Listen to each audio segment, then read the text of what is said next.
All right. Hello again, adventurers, and welcome to something brand spanking new. I know it says Dungeons and Dragons on the screen. I was lazy, and I haven't created an overlay for this particular campaign yet. But this is going to be our session 0 for our 4 episode campaign of Power Rangers, the role playing game. I'm super excited about this. I have been a Power Rangers fan since I was very, very small. And then stopped being a Power Rangers fan for a little bit. And then started being a Power Rangers fan again. And,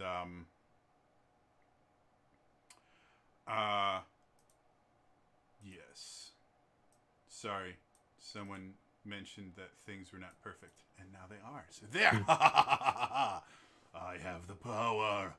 I just realized I haven't actually set up my Twitch for this, so I'm not sure if it's going to let me do this. Hold, please. You can change. I think you can change the. I think I know you can change the I game. believe. You can change the game. I don't remember about the title.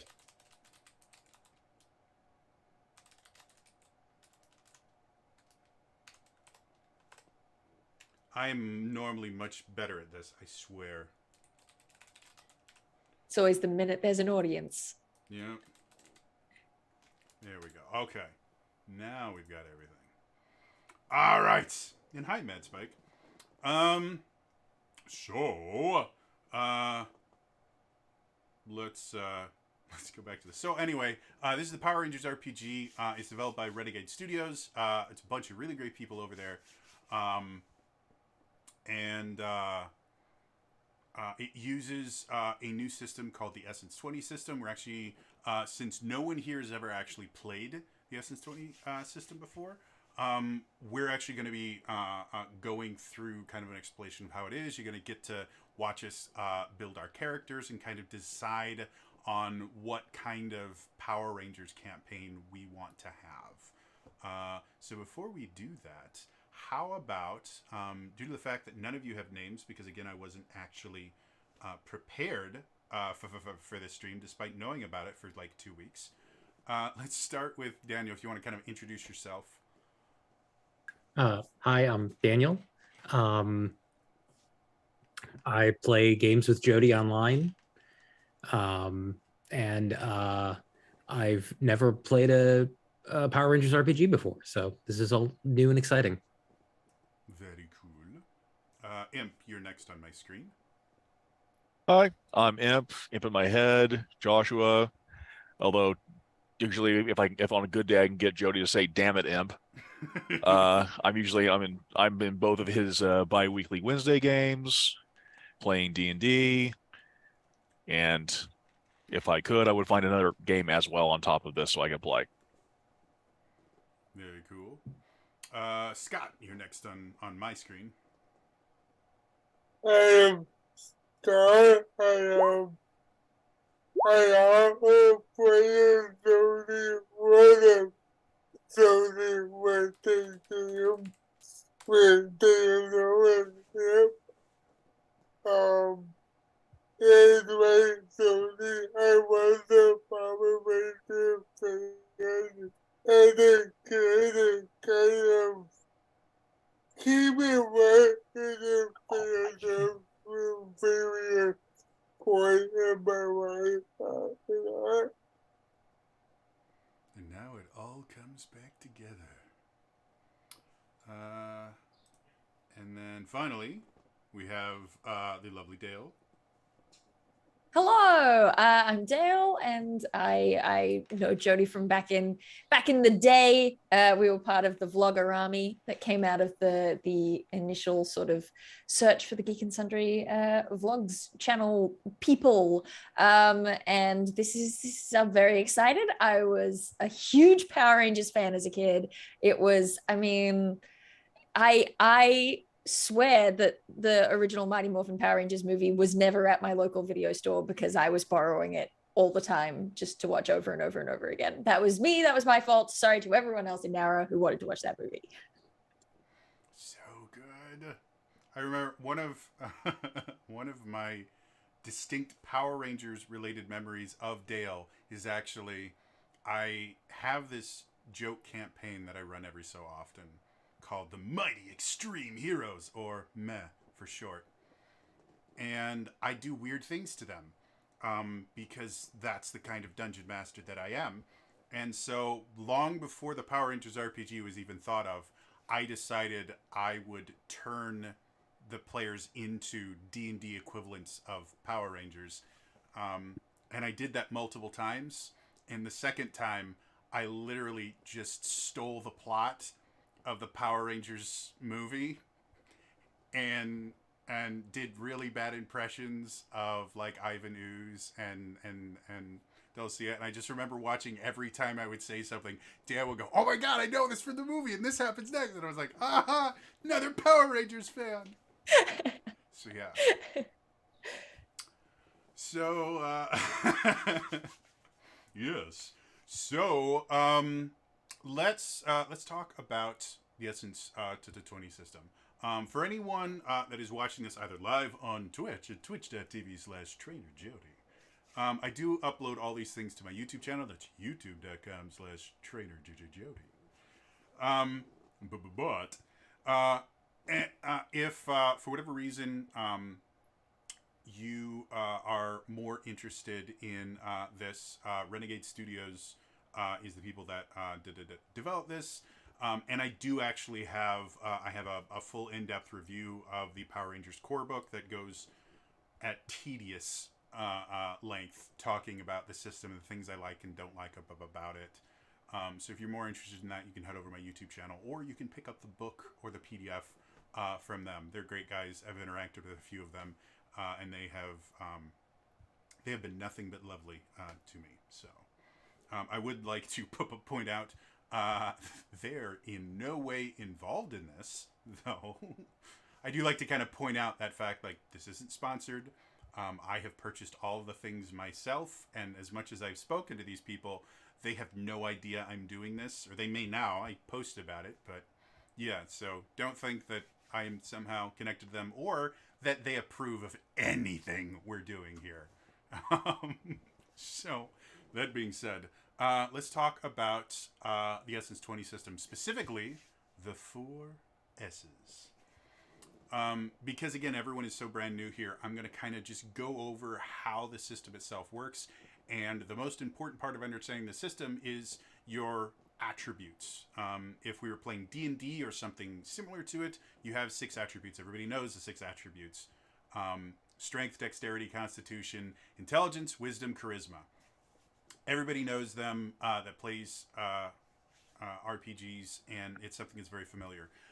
The Essence system gets rid of 2 of them and kind of merges them into something that's a little bit easier to, I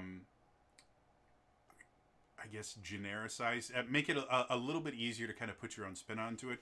They use the 4 S's. So your 4 S's are strength, speed, smarts, and social. And as much as that does sound like kind of a simplification to it, the way that they add a little bit more complexity and allow you to customize your character a little bit is under each one of those S's, you have these things called specializations. So you have skills, and then you can have specializations inside the skills. So let's start with strength. Strength should be pretty obvious for everyone. Strength is going to be anytime you're doing something physical, you're going to be using strength. Some melee attacks are going to be strength based, and they will use either your might or your bronze skill. We'll go into skills in just a second here. The other thing that strength is used to do is your toughness defense. You have multiple defenses in this game. And I'm going to bring up a character sheet before I forget all of them. Do I not have my toughnesses on here? Health, story points, movement. This is not nearly as difficult as I'm making it out, I swear. I will go over them as I look at them in here. So, So your toughness defense is based on your strength. And again, if you were to relate that to a Dungeons and Dragons kind of thing, toughness is going to kind of be what replaces things like Constitution saves. It's your kind of resisting something that you are doing, but instead of rolling for it, you have a static score. There it is. Toughness, evasion, willpower, cleverness. Those are your 4 defenses. Speed is exactly what it sounds like. How fast and how agile you are. Speed can be used for a lot of different things that you would normally use like agility or dexterity for in other RPGs.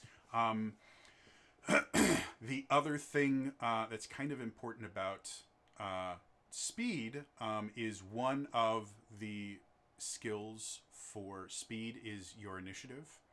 And if you are untrained in a skill, instead of rolling a d20 plus your ability dice, which we'll go over in a second, you just roll a d20 and you roll it with what's called a snag.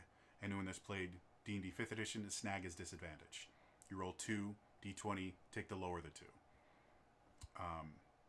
An edge is advantage. So you roll 2 d20, you take the higher of the 2. So one thing I will tell you guys when you are building your characters, if you lowball your speed, you may want to at least take a specialization or at least take 1 rank in the initiative skill so that you're not rolling your initiative at disadvantage unless you want to be lower in the initiative order, which is a viable thing in the Power Rangers RPG. There are a lot of useful things you can do going after everybody. So, and then Does it also affect the number of actions you can take? Yep. I'll Okay. get into that when I actually go through the skills in that, but Okay. And we talk about combat. But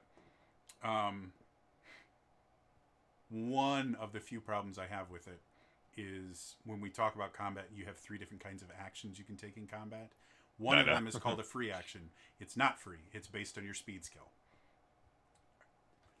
We'll talk about that when we talk about combat. It's a very expensive free action. Yeah, I have ranted at every single one of my in-depth reviews of the 3 different Essence 20 system books I've reviewed. I said every single time, get rid of free action. It's the worst name you could have processed. Any other name, call it a dumb action, call it an extra action, call it. I had somebody recommend the word innate action. I like innate action. Innate action is really cool. Sometimes a little difficult to say, but it's still a lot better than free action because everyone's going to assume a free action's free, and it's not. Apparently, they took that idea of nothing in life is free to heart. So yeah, and then speed also affects your evasion defense, and again, evasion is something that everybody that plays RPGs is relatively familiar with. In D&D terms, those are like dex saves. Smarts is all of your kind of brainy style stuff. Both wisdom and intelligence would both kind of be put into smarts. And when we talk about the different skills in a second here, you can see that there are skills that are going to lean a little bit more towards kind of, book smarts and a little bit more towards the more kind of intuition style smarts. And then it also affects your willpower defense, which is exactly what it sounds like. If you're trying to resist some sort of manipulation or something to that effect, you're going to use your or it's going to target your willpower defense. Final one is social. Again, makes sense. Some of the kind of wisdom aspects that you would see in D&D are going to be folded a little bit more into the social because they do kind of follow the idea of how good are you with people, how kind of street smart are you, how good are you at understanding how society works. And then your social essence actually fuels your cleverness defense, which is a unique thing, and that's effectively if you're being tricked in some way. If you were to talk in D&D to the terms, it would probably be closest to like a wisdom saving throw, where someone is trying to trick you or something like that, and you're not being tricked. But it's interesting enough because it doesn't have an exact parallel to most RPGs, and I like that. I think it's cool. We'll talk about specializations in a second. Skills. Each essence score has a number of skills. Effectively, every time you take for every point you have in an essence score, you can either take one rank in a skill, or you can take one skill specialization. Skills themselves are defined. Like for strength, you have athletics, brawn, conditioning, intimidation, might. But specializations are undefined. You get to pick what your specialization is. For an example, the athletics skill, which is strength best, they give some sample specializations in the core book: climbing, jogging, running, sports activities, swimming, throwing. The way specializations work, and basically how all of this will work, is anytime you are doing something in the Essence 20 system, you're going to be making some sort of skill check. And the way that it works is all skill checks are going to involve you rolling a d20. And then depending on how many ranks you have in that skill, you will add what's called skill dice. Skill dice start out as a d2, which, if you actually buy the dice from them, is a coin that is shaped, that has an image of the Power Rangers, Mighty Morphin Power Rangers coins, which I love. If you do not have a coin on you, or you don't want to flip a coin, it is just as easy to use literally any die and say odd numbers are heads, even numbers are tails. And then for each rank, you go up, going from a D4 to, or a D2 to a D4, D6, D8, D10. D12 is the highest rank you can have in any skill. If you are specialized, if you have a specialization in a skill, and that specialization applies to whatever you're trying to do, like for example, you have 3 ranks in athletics. So if you were to make an athletics check, you would roll a d20 plus a d6. However, you are specialized in climbing, and in this particular instance, you guys have been kind of put up against a wall by a bunch of putties. And you've decided that there's no way you're going to be able to beat these guys, so you guys are going to book it out of there. You decide to climb up the wall to get away from them. You would still make an athletics skill check, but because it's climbing and that specialization works, instead of just rolling the d20 and the d6, you would roll a d20 and a d2 and a d4 and a d6. And you would add together the d20 and the highest of the d2, the d4, or the d6. So whichever one rolls the highest, that's the one you take. The other Okay, thing, so it's not all added together. no, It's just not the all two. added together. That would be a little bit broken. It also affects how critical hits work in this. Critical successes happen when on one of your skill die, other than a D2 can't crit, if you roll the highest number you can on your skill die and you succeed, you get a critical success, which gives you some bonuses and other cool things that can happen. Where specialization comes in is if any one, other than your D2, if any one of your dice rolls the maximum number, even if you don't use that number, it still counts as a crit. So specialization can be very, very useful, depending on how you want to build your character. And there's a lot of different ways you can kind of spread your attribute or your skill points out to just have a little bit in every single skill. You can become very specialized in one skill, and then take a couple specializations in it. Like there's a lot of ways that you can build really interesting, unique characters. And just because you don't have a rank in a skill does not mean you can't roll it. It just means you make a flat d20 roll with a snag. So now that we've kind of explained that, let me kind of go over the different skills so you guys are all aware of them. Athletics, again, pretty self-explanatory. Brawn is effectively going to be what you do to do kind of strength-based things like moving objects or lifting heavy things. That kind of brawn, heavy lifting kind of stuff. The sample specializations they give for it are drag, lift, and stamina. The specializations in this particular instance do give you a pretty good idea of what brawn would be used for in the Giga game itself. It also deals with your carrying weight. I generally don't deal with things like encumbrance and carrying weight and stuff like that because it's extra math in a game that already has a lot of math. If anyone wants to keep track of exactly what their carrying weight is, you are more than welcome. I am not going to reference it at all in this campaign. So I can carry a ballista. Got it. Go for it. If you can find a pocket to put the ballista in, I am perfectly fine with that. I'm stealing every door we come across. That's what players do when you don't track encumbrance, right? That's how it works. No, I've seen the other thing that they become is just loot goblin. It's like, well, I'm going to take his plate armor, but it's worthless. You're only going to get like a gold a piece for them. I'm still going to take it. Okay, carry 900 pounds of plate armor with you. That's fine. I don't care. Hey, World of Warcraft has taught me vendor trash equals gold. Yeah, that's how it works.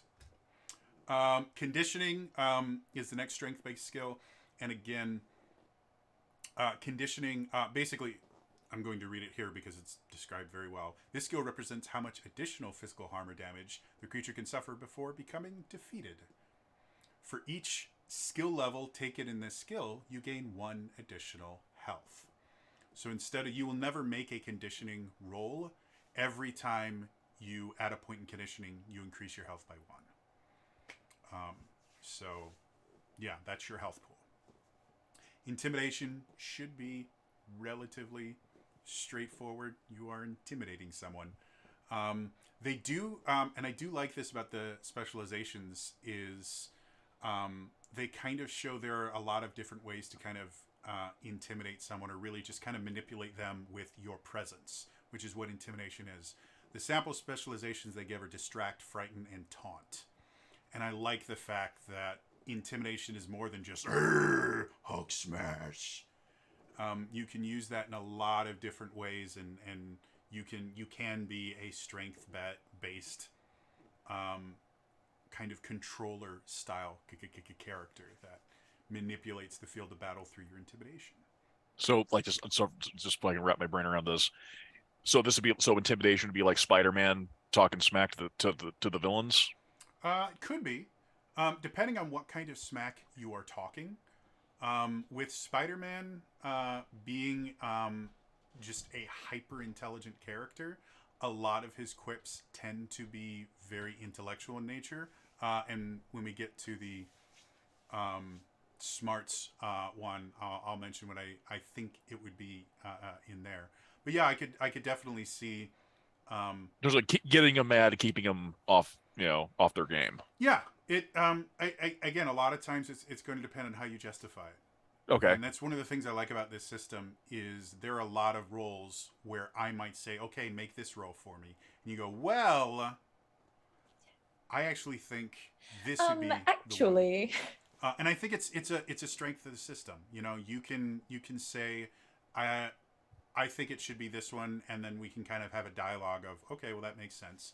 And that is how you're going to get the most out of your specializations, is by actively campaigning for your specializations when you're doing things. Again, if we've ever played D&D, it's like, okay, jumping, roll athletics. Could it be acrobatics? Next skill is might. This is your attack. If you're making a strength-based attack, you're going to roll a might check. So if you're using a power sword or anything like that, that's going to be might.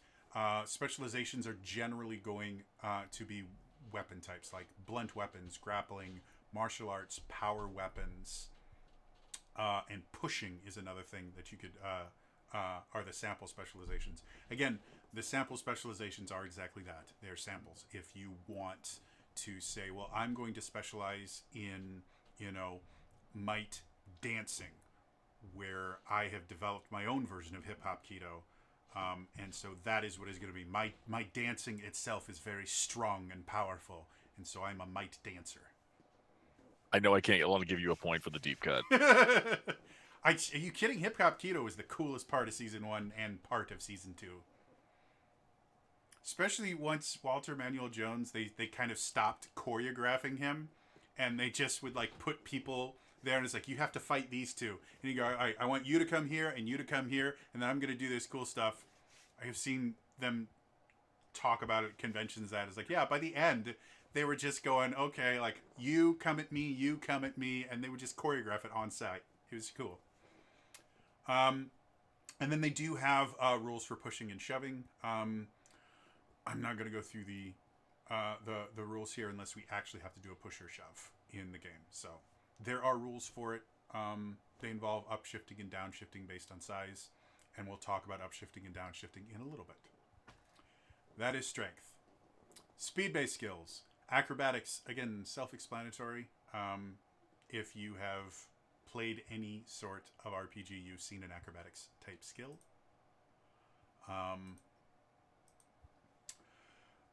Specializations, balance, flying, which I have to mention that flying, as it relates to as a specialization to acrobatics, is not like Pierre, you can fly from realms.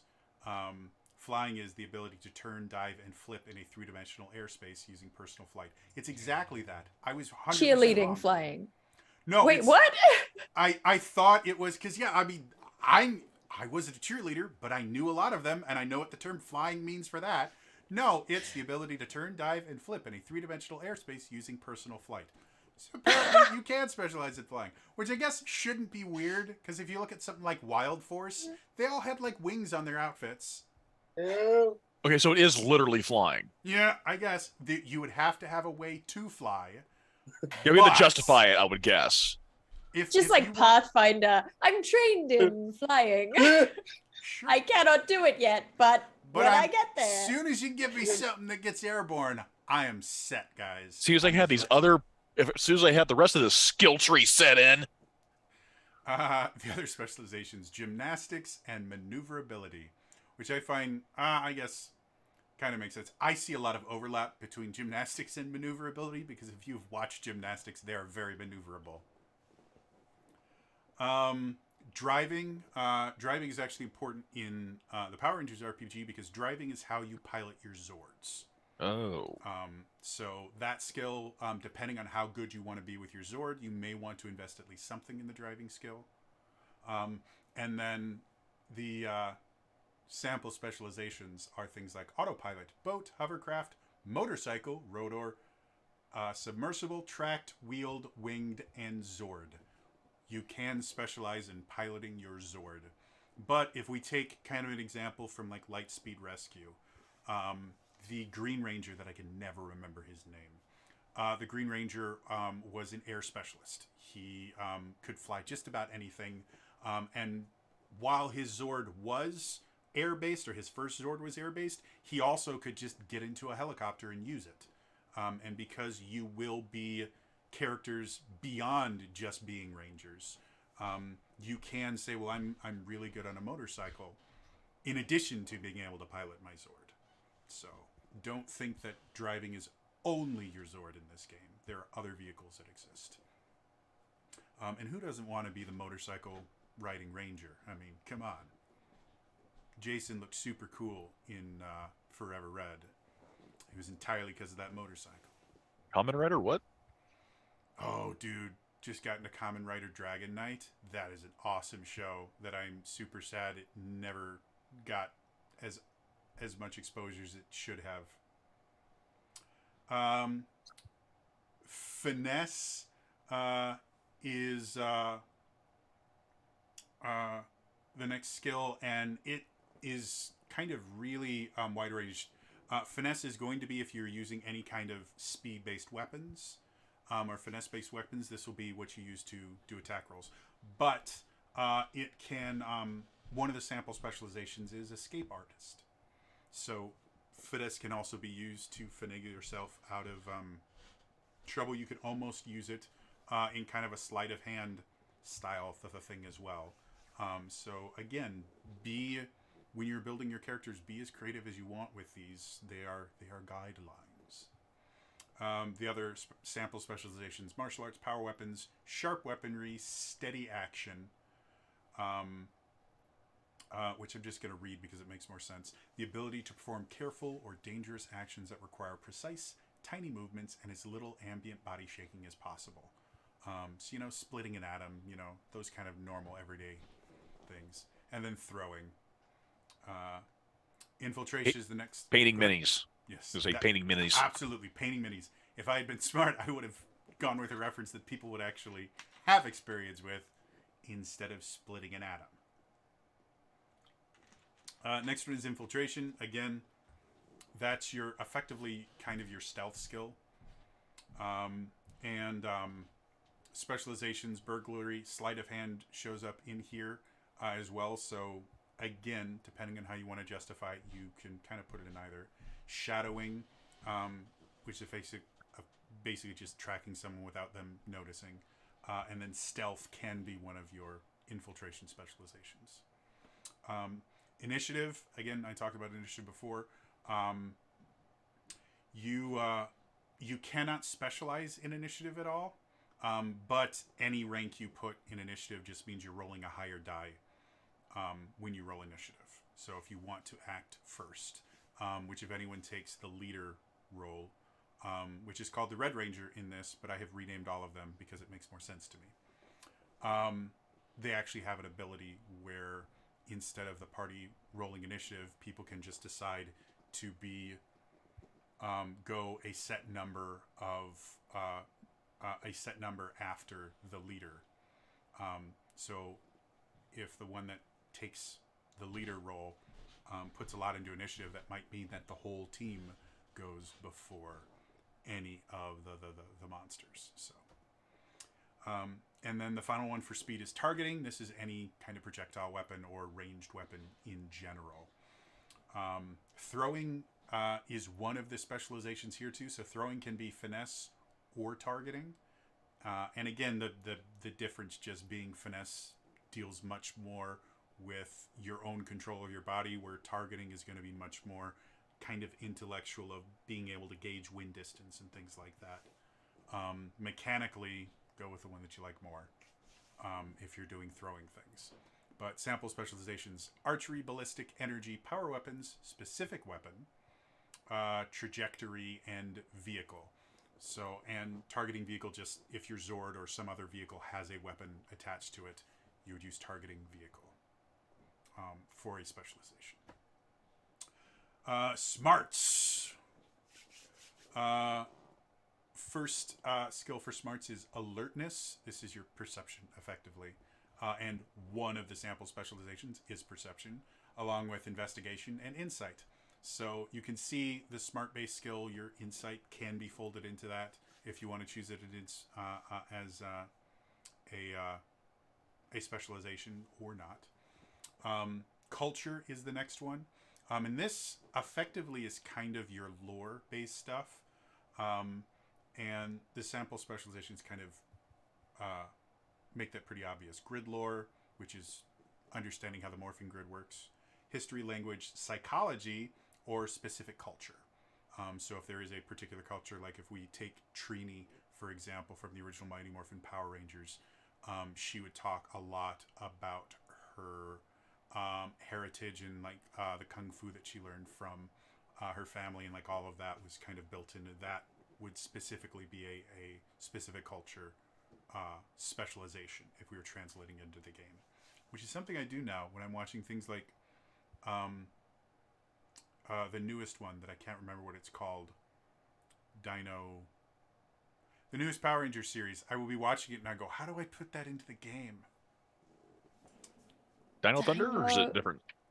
I feel it's really somewhere dumb. in my head. Yeah. Because my first thing was like, oh, it's Dino Charge. Nope, Looking Dino it up. Charge is a different one. Is it Dino Knight? I don't know. It's Rio Soldier in the Sentai is called Rio Soldier. There's Dino Charge and there's Dino Thunder. Is it Dino Fury? Dino Fury? There we go. Because the next one's Cosmic Fury. Because they're going. That's to the most great. space. Yeah. Dino IMDb. Fury. Yep. There we go. It's a good series. I like it. Moving on. Science, again, pretty obvious. Medicine would be a science specialization. So if you wanted to be able to kind of diagnose if someone gets injured on the field and you want to kind of do some quick, a very quick patch-up job, you might use a medicine specialization for that. Or then they just say specific subject. And they list things like biology, chemistry, xenozoology. Basically, pick an ology. Next one is survival. And that includes things like cartography, foraging, hunting, weather prediction, which I find humorous, because everyone knows how exact a science that is. So yeah, anything to kind of do with just kind of knowledge of the outdoors and how to get around in it. And then technology should, again, be relatively easy to understand. And I do like to bring up the idea of grid tech is one of the specializations they suggest, which is specifically just understanding how things that use morphing grid energy work, which is an important thing for Power Rangers specifically, that the Transformers probably couldn't care less about. To reference one of the other Essence 20 systems. Then they have things like computers, engineering, specific tech, stuff like that. Social-based skills. Animal handling, the best skill. The specializations they have for like calming, writing, animal types, and training. So if you want a pet. Deception, if you can't figure out what deception is supposed to be, we may have to talk. I do like the idea that some of the specializations they give, bluffing, exactly what it sounds like, but disguise is one that they talk about. And it's something that I don't think a lot of people kind of understand about if you are trying to portray yourself as another person, is it is a very, very different skill set than like performance, which a lot of people assume like, well, actors must be really great liars. No, just because we do it for a living doesn't mean we're good at it. We're told what lies. Like we get given the lies, and we get Someone given else wrote the costumes. lies for me. Yeah, like I don't have to keep track of them. I And don't if need it to doesn't make improv. sense, we blame the writers. So I do like that. And then distraction is another one. So again, deception can be used to distract. Intimidate can have a specialization in distraction. So again, if you are building your character and you're like, well, I want them to be good at this because of this aspect of their background, but I really don't want them to be a strength-based character. Like I want them to be good at kind of taunting people, but they're not a strong character. You know, they're much more that kind of class clown thing. So I would prefer it to be a social skill, or maybe I'll make it a smart-based skill. As long as you pick a skill and you can justify it, that's why the specializations are meant to be open-ended. Be as creative as you want. Performance is the next social skill, and specializations: visual arts, literary arts, performing arts, and culinary arts. And I love that they have a cooking specialty, because cooking is awesome. Persuasion, again, another one that everybody that's played an RPG knows. The specializations, again, just kind of give you a better idea. Diplomacy is the first one. My personal favorite, embellishments, because it's another thing that a lot of people don't realize is a learned skill. The ability to take a kind of mundane story and turn it into something epic. And there are a lot of uses for it. I will tell you right now, I have gotten multiple jobs back when I could work. I've gotten multiple jobs just from being able to take a boring story and turn it into something that sounded really interesting during my interview. So yeah. Flattery is another specialization you can have, which is a fun one. Romance, if you want to be. And then truth. And I love the description of this truth specialization. The ability to use plain and simple facts to make your point of view the obvious choice to follow. If you ever want to actually a character in the game, use a truth specialization. They have added actually into the game. I love it. And then Streetwise is the last one. This is the one thing that when you're thinking about Power Rangers as a bunch of high school students, this is the one that's the specializations just start sounding really, really out of place. The sample specializations they give are black market, crime, gossip, and transportation. So if that is not the widest net I have ever heard, Gossip being in the middle of it. yeah, black No, market, Gossip, crime, black market. gossip. Blah. Wait, so transportation, like the The ability to know how to get from one place to another Smuggling. while overcoming obstacles like traffic, road closures, and authorities. So that is in that my literally book, sounds like the bus schedule to me. It's like, well, in my book, that is You know what? the I fourth know, edition right. skill Streetwise, which I still love my fourth edition D&D.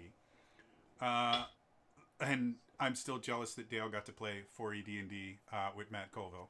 It's really fun. I'm not gonna lie. Yeah, see? Everyone's like, oh, 4th edition's so bad. No, it's awesome. So yeah, transportation. When I think of the Streetwise skill, that's kind of what I think of when I hear the word Streetwise, is like just knowing how the city works. And this 100% comes from me delivering pizzas as one of my first jobs out of college.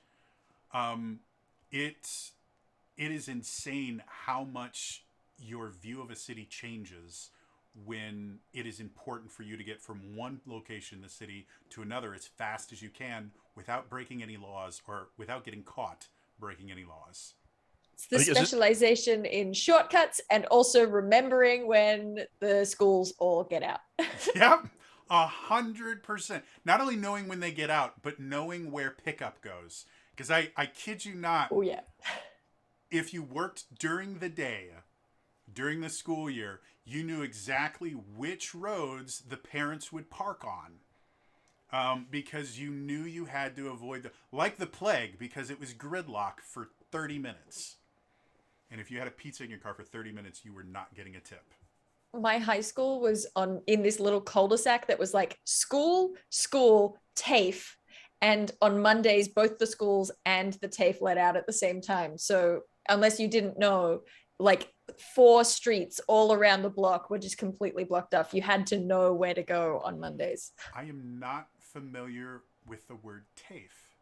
Oh, TAFE is like it's like if you wanted to learn like beauty technicians or car mechanics or Kinda like a electricians would probably community go to TAFE. college, kind of like a, I think we called it here VOTEC, vocational. vocational. Yes, Technical that school. sounds right. Yeah, Yes, yeah. vocational stuff. Interesting. Wow, that would not be, that is bad city planning right there. Real bad. It sounds like a good idea. It's like, yeah, let's group all the schools over here. Let's put all the schools Nuts. together. No. And then the university is over the road, so Oh, great. even Oh better. God! Yeah, the other It's side of just- the highway. Let's just ensure that no one moves for about 3 hours a day. Wow. When I was in high school, our high school was literally in my backyard. Because our backyard bumped up against the very, very large campus that was mostly empty at this particular point. So I theoretically could just walk that way to school. But my sister was driving my freshman year of high school, so we drove. Despite the fact we could walk, we drove every single day. And I had Just to show she had a car. that, and I was in marching band, and Oh. I marched with a tenor sax. Hmm. So carrying a tenor sax to and from school, which I did not take my sax home anywhere near as much as I was supposed to, but it was just one of those things. It's like, no, I'm not going to walk through like a partially wooded, like 6 feet of like woods between my backyard and then the school's backyard. I'm like, screw this, not happening. It's too much. Not with my saxophone, which I still have. All right. Saxophone. So, that is the 4 S's, which is going to be kind of the core of how you play the game and things like that. Do you guys have any questions about just the basics of the 4 S's and the SS20 system itself?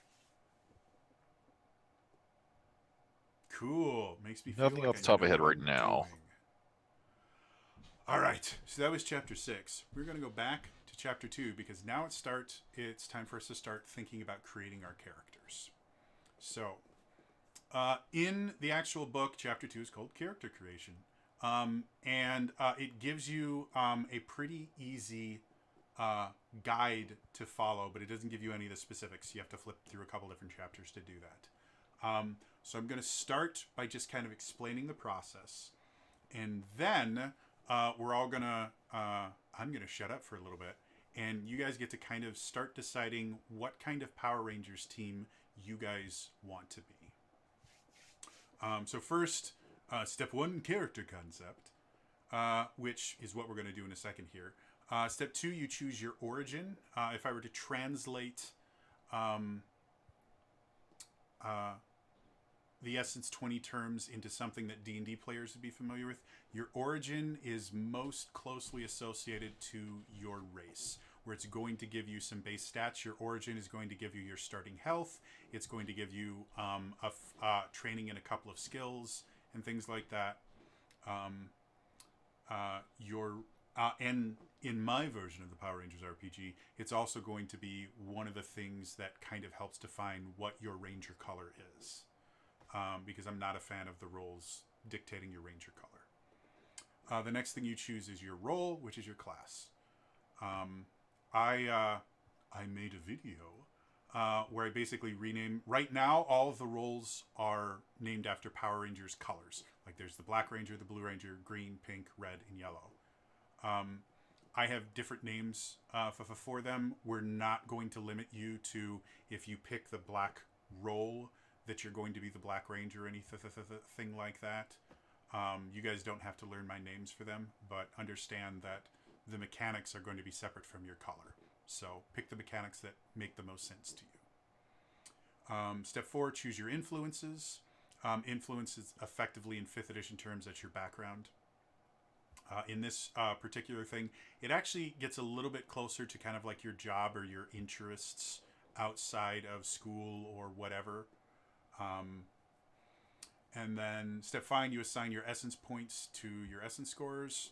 6, you determine your skills. We'll do that all as a group so that we all kind of understand what we're doing. And then step 7 is describing your character. And then step 8 is selecting your equipment. We're not going to worry about equipment today. We will deal that as most Power Rangers teams do. When you first get your powers, you will have your standard sidearms, and that's it. We will get you your actual power weapons after episode 1. And depending on how quickly things go, you actually don't get your Zords normally. You don't get your first Zord perks, which is what gives you your Zords, until level 3. So we may or may not get to the point where you guys are picking your Zords. Depends on how our 4 sessions go.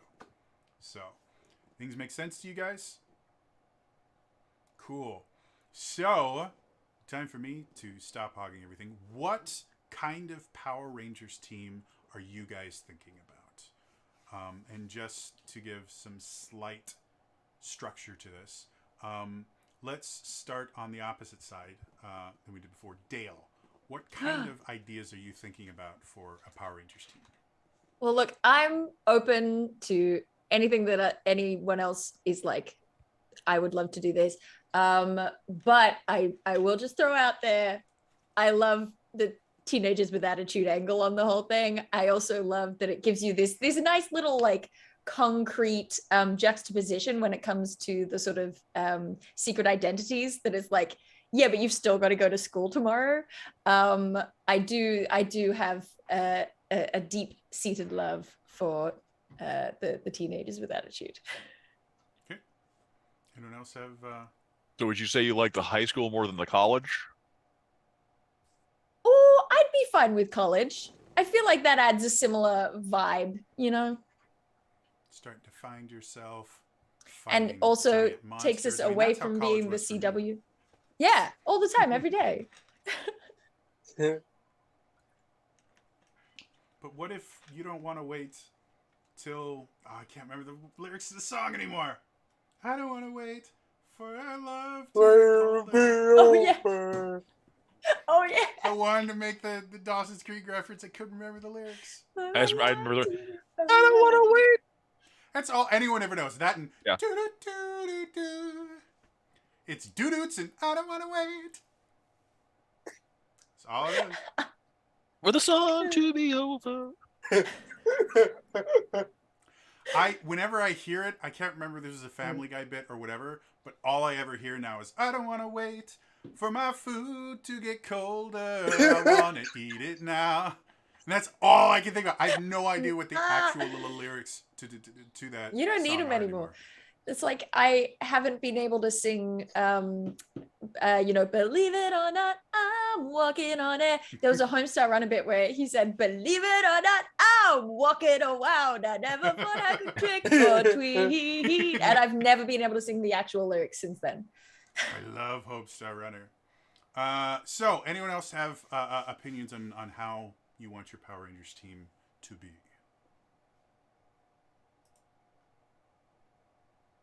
I mean, I'm down for the high school or college, whichever unless someone else has another preference they're shooting for. If you guys want to go to the Tokuga route, you could be elementary school students that get chosen by magical trains. Beetleborgs! Beetleborgs! Beetleborgs! Because, man, if you had a problem with teenagers putting their lives on the line, throw kids at the villains. It will never turn into a Power Rangers anything. But one of the series called Tokuga, there are a bunch of like middle school students that get chosen by the magical trains, and as soon as they're chosen to become Power Rangers, they are all aged to teenagers. And so, permanently? I thought that this was going to be a Shazam situation where they go back and forth, but they're just teenagers now. That's what I thought it would be. No, they get turned into teenagers for the series, and then I think at the end of the series they go back to being kids and get to go back to middle school.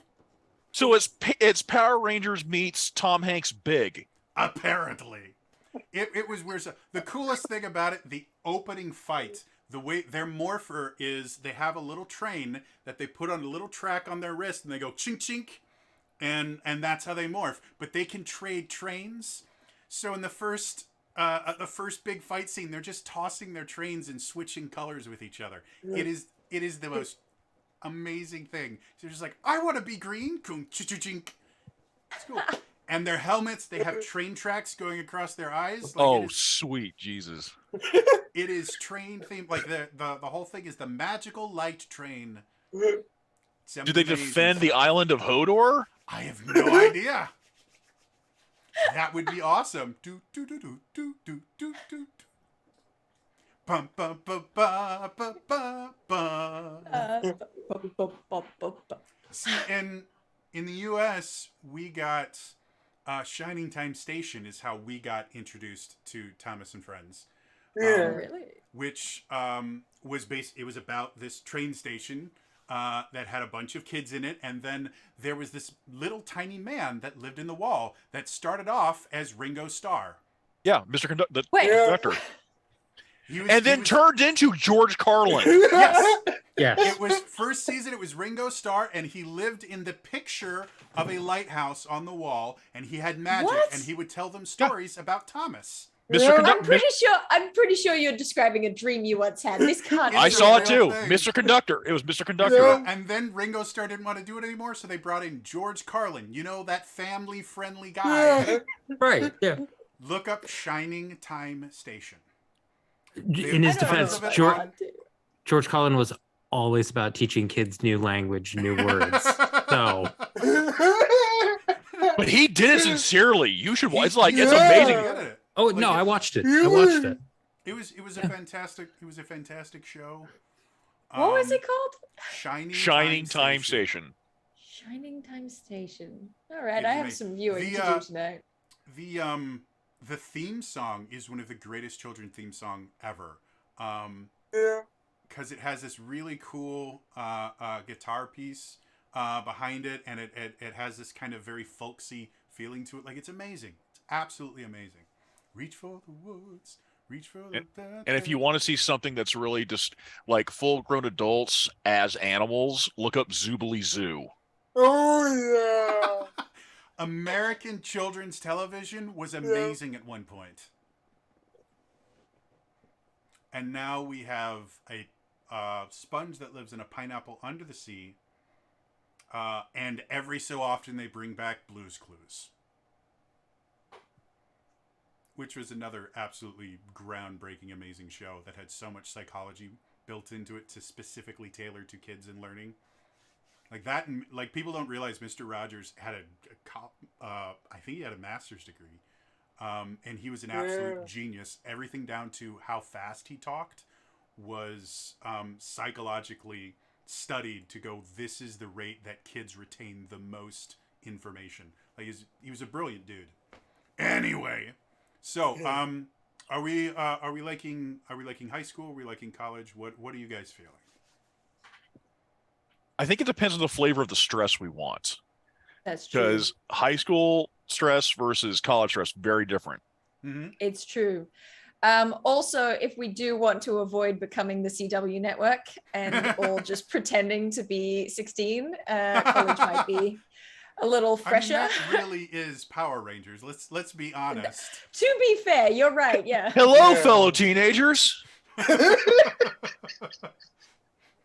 I mean, I think the youngest of the original Power Rangers was like 19. And most of them were like 25, 26. Yeah. The 21 Jump Street scenario, yeah. We can, at the beginning of every episode, we'll just play the 21 Jump Street theme song. Perfect.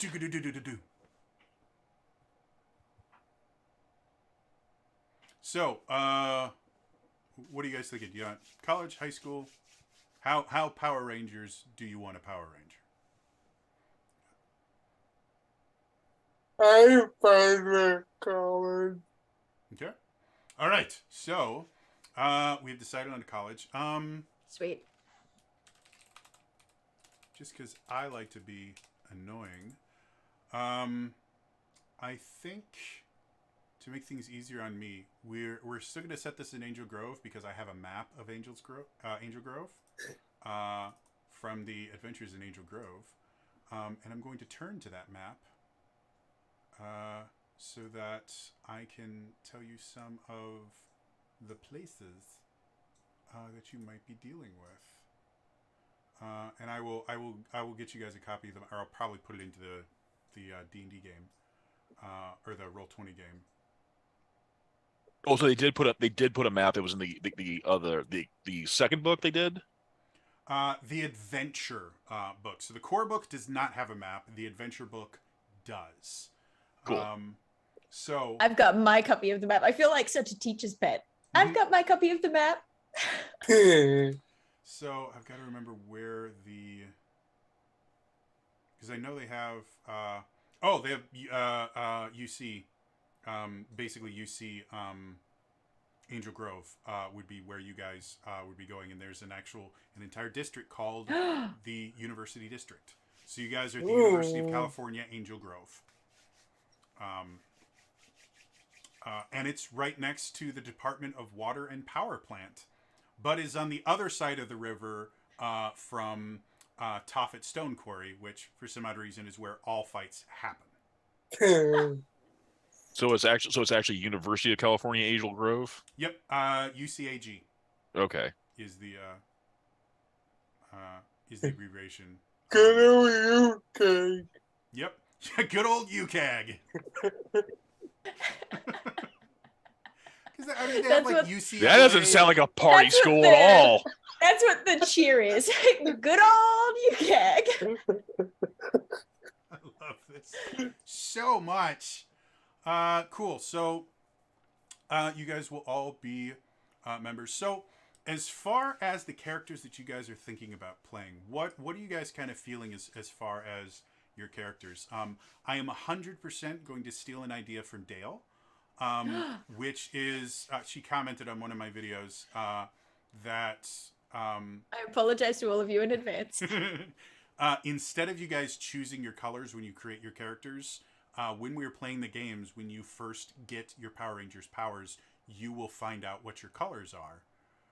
And I will technically choose the colors for you, but you guys can kind of give me, you're like, well, I think this would be my color. And then you, as players, will find out at the same time your characters are what colors your Rangers are. So I think that's a cool idea. And if I you just don't like like it, it's Gail's surprises. fault.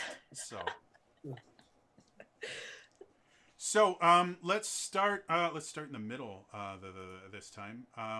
Let's start with Imp this time. So, did you have kind of an idea of just not so much like let's not get too much into the mechanics or that. Just did you have an idea of the kind of character you would like to play in this? As I was thinking about it more and more, I was thinking, how, cause see, I'm worried about the origin thing, so maybe how it spells out for you. I was imagining more, not the super genius side, but definitely like Peter Parker. Okay. Uh, definitely more like uh, the CW version Barry Allen Flash. Okay. In regards to the mentality, the type of like, in regards to like how you deal with people kind of situation. To Um, to kind of assuage your feelings on this, the origins themselves are generic. Huh. I'll tell you all the origins right now: athletic, brainy, comedic, curious, cynical, kind, popular, rebellious, tragic. They are meant to be interpreted in however you want to. If two of you want to have the same origin, that's perfectly fine. Your influences will further define your character. Your role will further define your character.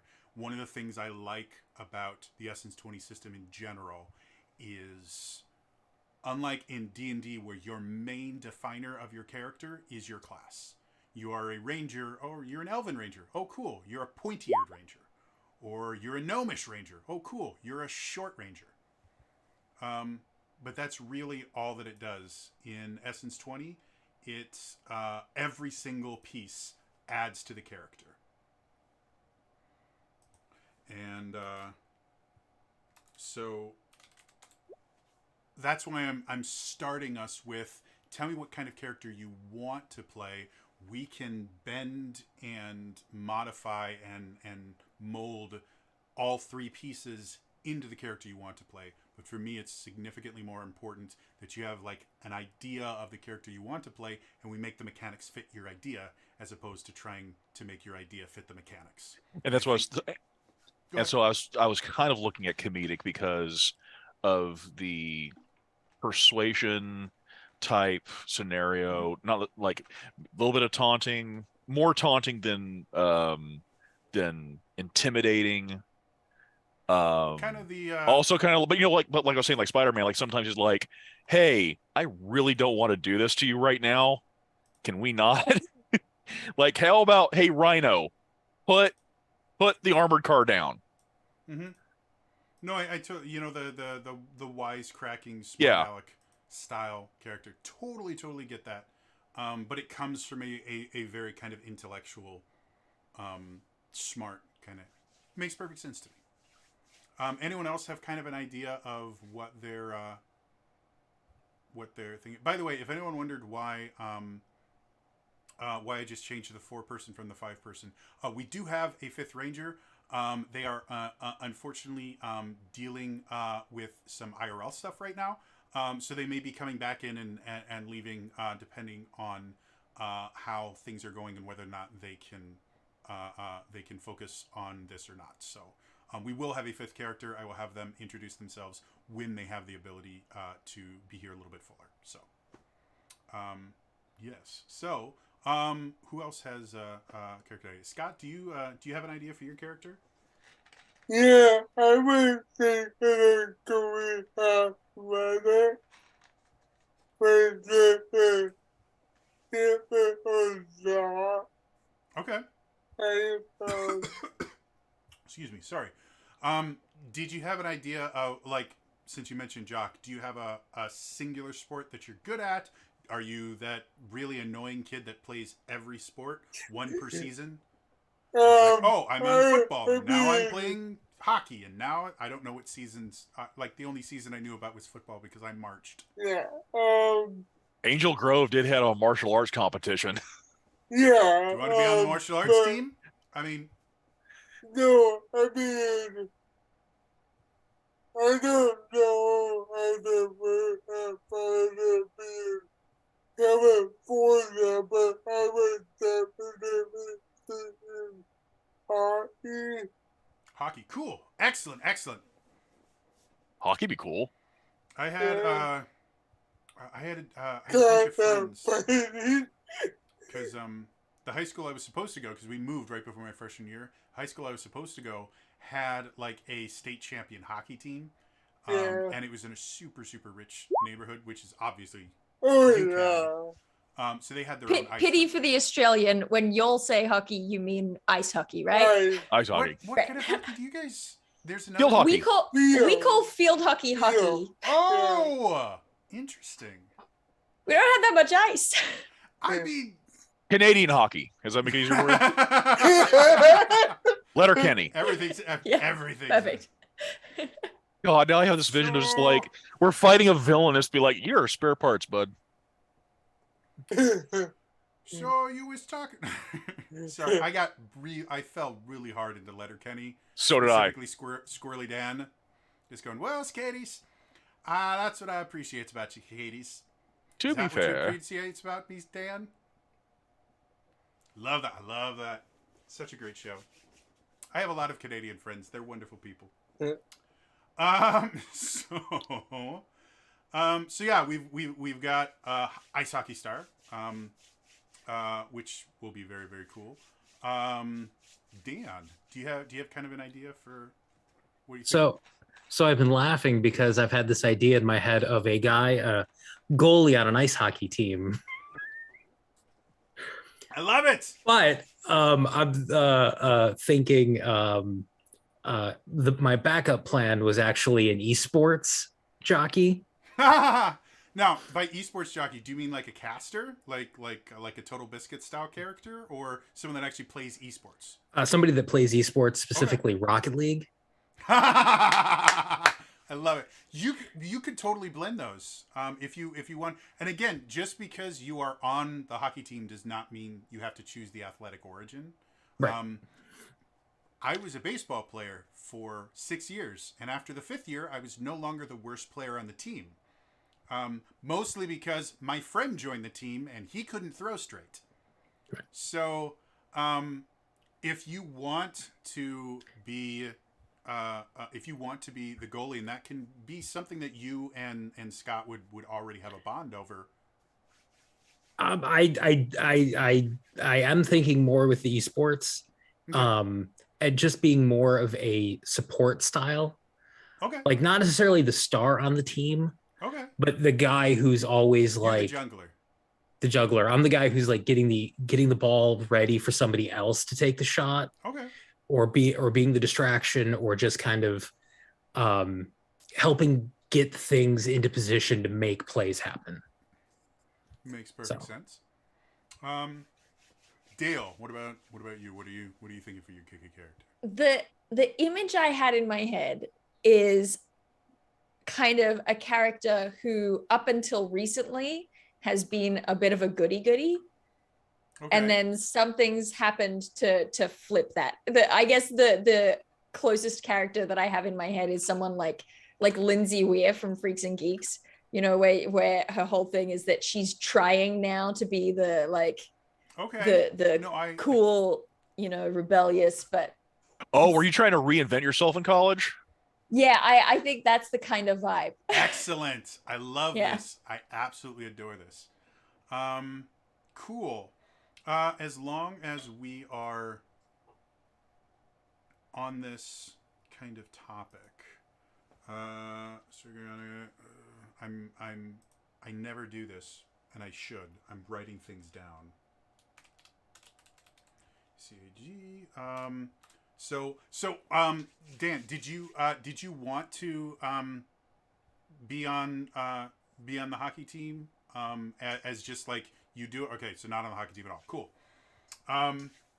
So I want to put down we have a hockey team. Since Scott, since you're on the hockey team, is it a good hockey team, or do you guys kind of struggle? We probably in California, so we probably struggle. You would be surprised, like with the Yeah. amount of money in California, like there's some phenomenal hockey teams in California.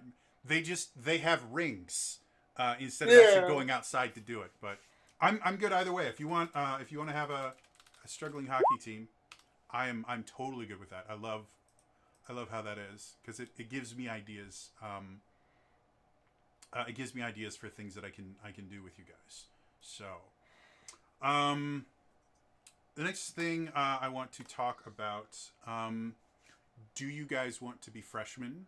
Do you want the game to start like you effectively become Power Rangers right when you're also starting your college careers? Do you guys want to have been in college for a little bit?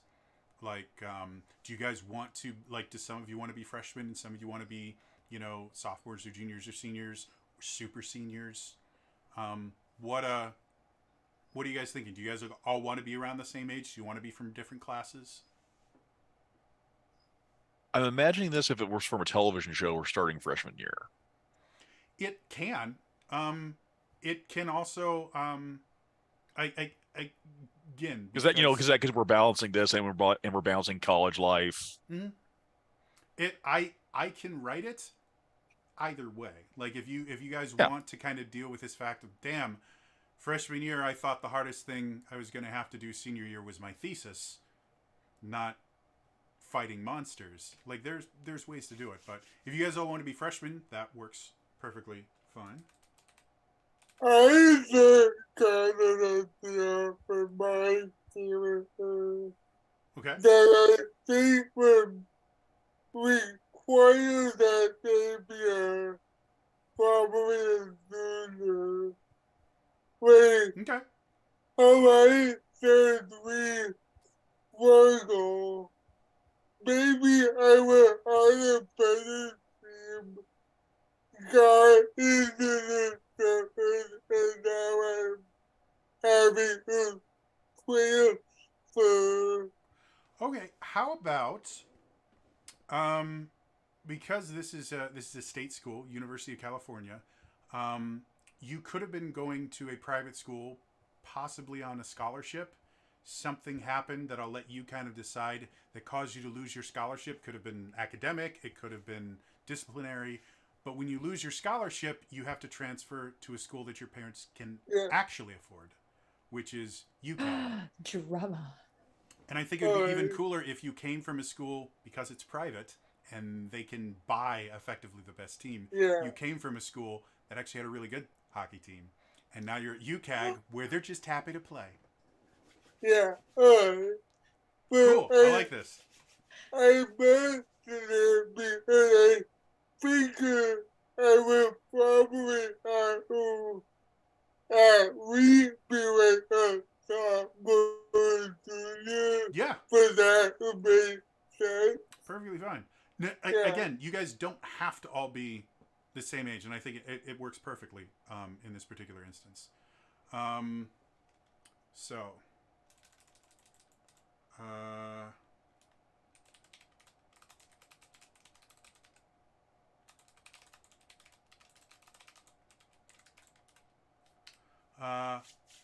And as far as your place in the hockey team, since you're going to be transferred in, you won't be the captain, but would your character come from maybe being next in line to be the captain and gets to butt heads with the current captain? Would you prefer to be someone that tends to be not the head of the team? Like, what are your thoughts?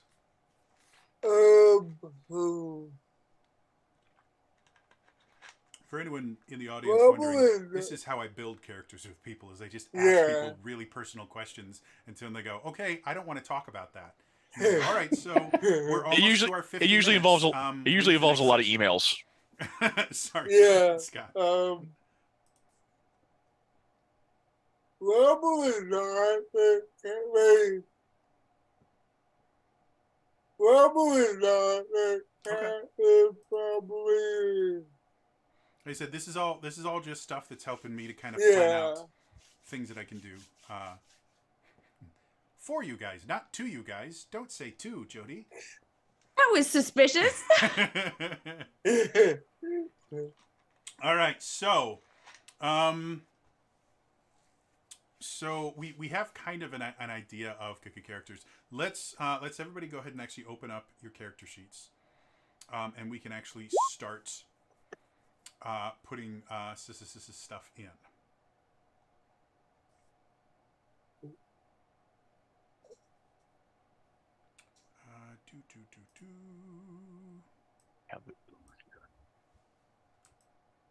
There we go.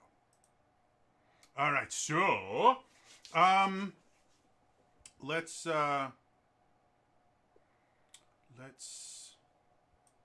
start with so at the very top of your character sheet, you'll see Power Rangers, the role-playing game. You see a little button that says Edit. When you click on that, that allows you to put your pronouns, your origin, your role, and your level. Let's start just with the origin. If you guys want to put your pronouns in, that is perfectly fine. To be perfectly honest, we'll do with pronouns when we actually start playing. Because when we are playing, I generally am going to call you your character name as long as we are actively playing, just because it helps everyone kind of get into the mindset of their character. And I will try my best to use your character's pronouns, though I have had quite a few issues where I will have, like Daniel plays character. Both Daniel and Scott both play female characters, and every so often it'll just be he, she. Sorry, just because I'm like, well, it's Daniel, but he's playing. Okay, we're good. So I've been there. Yeah. all right, so let's start with origins. Imp, you mentioned the comedic origin, which I think fits. It seems to fit the most. So go ahead and write in your origin. I just realized I'm editing Daniel's character because I need a character to look at, a character sheet to look at. I'm gonna make a new character sheet, so I'm not using someone else's. Okay. All right. So go ahead and put your origin, and then I'm going to kind of walk Imp through it, but you guys are basically going to be doing this exact same thing with whatever origin you pick. So if we look at the comedic one, it does give you your starting health. So if you close the top part and you go to the edit just below it, it does allow you to put your health in. And for the comedic, your starting health, you begin with 1. Now, because we are... Do I put that in the left side or the right side? So right side is your max, left side is your current. So technically you put 1 in each of them because your health max is 1 and you currently have 1 hit point. Now, as we build your character, your health may change. You may take some conditioning. You may take the conditioning skill in that. But the way that I like to build these characters is I start with the origin. I put everything into the system that the origin gives me. And then I move on to the next thing so I don't have to keep flipping through the book too often. So the next thing you get is you will get an essence score increase. So you may increase either your smarts or social by 1. So pick either smarts or social. And again, it's edited in the same thing where you edit your health and just put a 1 into either smarts or social. Again, you're going to have more essence score points than this, but by kind of taking care of this and putting it in already, that means when you get your roll and when you start getting and start putting in your scores, you're already going to know, oh, this is going to start at 1 instead of starting at 0. Okay, I'm going to put in social. Okay. And then you gain the following list of skills to acquire at the D2 skill die or add a specialization to said skill if you already possess it. So since we haven't given you any skills, it means that you... I have to remember, I think you get all of these. No. Hold, please. Because the one problem I have with this book, because it was the first Essence 20 book written, it is worded poorly. And if I remember correctly, the other ones are just easier to read as far as how to deal with your origins and stuff like that. So before I tell you the wrong thing, because I'm on. What is it here? I had to think. No, why'd you go away? No.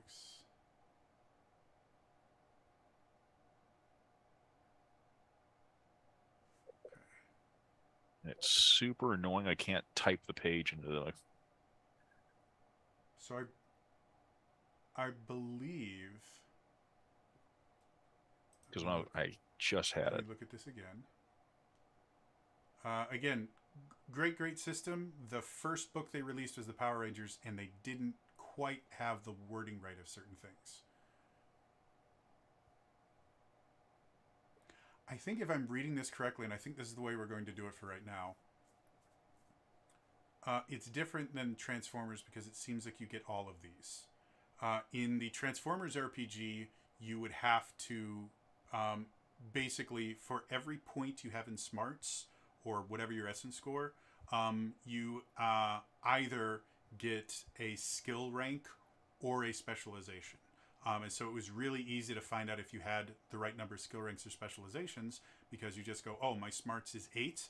That means I have to have 8 in here somewhere. And so the skills that you got from your origin were attached to whichever essence score you increased. So it was basically like in 5th edition D&D, they give you a list of skills that you can be trained in, and you have to pick from that list. I think for right now, because that I was looking at this, it said social based. It says deception, performance, persuasion. Mm-hmm. So those are specifically. Hold, please. It says bonus skill level. You gain the following list of skills to acquire at the D2 skill die or add a specialization to said skill if you already possess it. Yeah. The way I'm going to do this, because this is how it works in the Transformers RPG and the book makes more sense. If we have to change things, we can do it later. By the way, folks, this is how much fun it is to learn a new system. Is every so often you will just make decisions. I'm going to say... You could say you hit a snag. This was a pun based on this new system brought to you by Dale. I'm going to say... because the social-based skills are not actual social-based... Well, I guess deception, performance... Persuasion. Oh, yeah, those are. Never mind. So what I'm going to say is because you get a +1 to your social and to make everything add up, that means, again, for every point you have in an essence score, you have to choose either an ability or a skill rank or a specialization. I'm going to say that what this is trying to say is if you choose social for it, you have to take a skill rank or a specialization in either deception, performance, or persuasion. Does that make sense to you? So, yeah, so I've just repeat back. So social, in this case, I want to take persuasion. Okay, yep. So just go ahead and add, if you click on the, why are you not letting me click on So because I have that, does that bump me up from a D2 to a D4? No, so what it is right now you have a 0 in everything. So what this is just putting a D2 in, you said persuasion, right? Yeah. So you're going to have a D2 in persuasion. Again, once we assign the rest of your essence scores, you're going to be able to increase that. But now your base stat is a D2. Does that make sense? Yeah. Okay. So next they tell you your ground movement. I don't think it changes with anyone. It's just 30 feet. So if you want to put in the movement slot, I think athletic might be. Oh yeah. I get 40. Okay. So it does kind of change. So go ahead and put in your movement slot 30. Languages we can deal with later when we're finalizing the characters. And basically it says here, you're fluent in your native language. For right now, what I'm going to say is everyone's quote-unquote native language is going to be English. And then if anyone wants, as part of their background or their influence or something, to say you come from, a family that also happens to speak another language at home or something, we will add that as a second language. The nice thing about these is any languages here are not made up magical languages. Like, you can know Spanish or sign language or whatever kind of real life language you want. I had a friend in college who is Chiricahua Apache, that had to, for her major, she had to have an additional language other than English, and they didn't have any test to be able for her to prove that she was fluent in Chiricahua Apache, so she had to take French. And the weirdest thing about it was Apache was her primary language. That was her first language. So while she was learning French, she had to translate French into English into Apache, and then go back to Apache to English to French. And we had this god-awful frog of a teacher from France. And my family is English. My grandmother was born and raised in England. My father was born in England and spent a lot of time there. The English and the French don't generally tend to get along, and I know why. Because I met this French woman, and if that's what all French people are like, I'm happy to not like them. She was just the most condescending person. Everything the French did was amazing, and everything that everyone else in the world did was disgusting and deplorable. And she would talk down to us in French, in first year French, or no, second year. I skipped out of first year because I took 4 years of French in high school. She would just talk down to us constantly. And I started learning some Apache for my friend, because when she got really upset, she would stop speaking English and start speaking Apache. And then we would always go, show, we don't know what you're saying.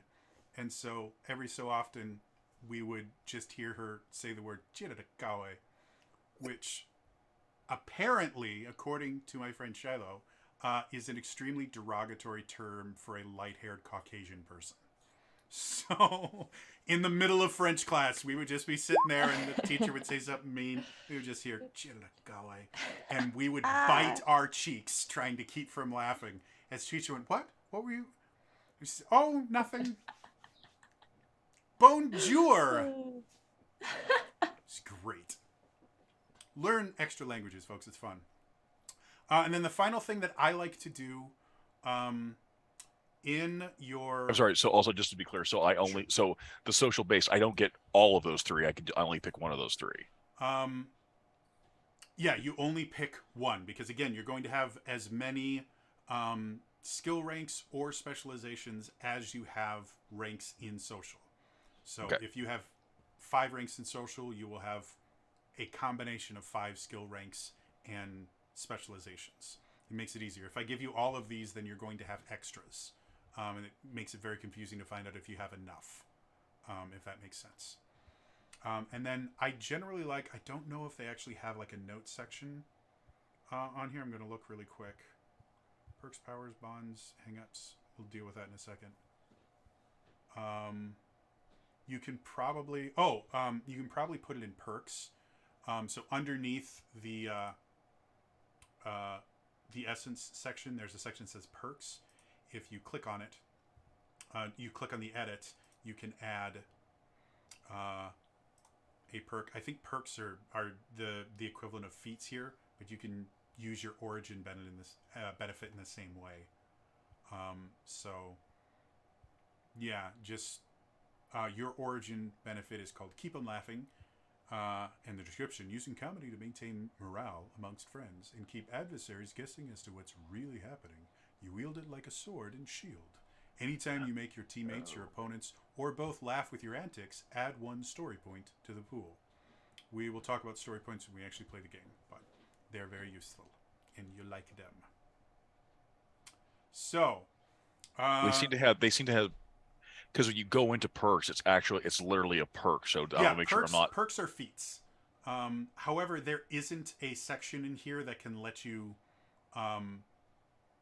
that is really good for listing that anywhere that I see currently. I could put an inventory. I mean, you could, but it's just as easy to just call perk name. You can just say "Keep 'em laughing." Keep 'em laughing inventory. Origin benefit, origin perk benefit, description, copy paste. Like it's just as easy to do that than trying to find a way to shoehorn it into somewhere else. So most other character sheets, they'll have like a notes section. That's generally where I put this stuff. But you'll want to have that in because your origin benefit is going to be useful for you. Those story points are very, very useful. They allow you to do a bunch of different things. So knowing how you can earn story points is a good thing. So now that we've done Imp, I don't know if the rest of you have been following along or building your own characters. Does anyone else have questions about how to kind of put their origin into their character sheet? I just want to make sure that I do the Sure. skill thing right.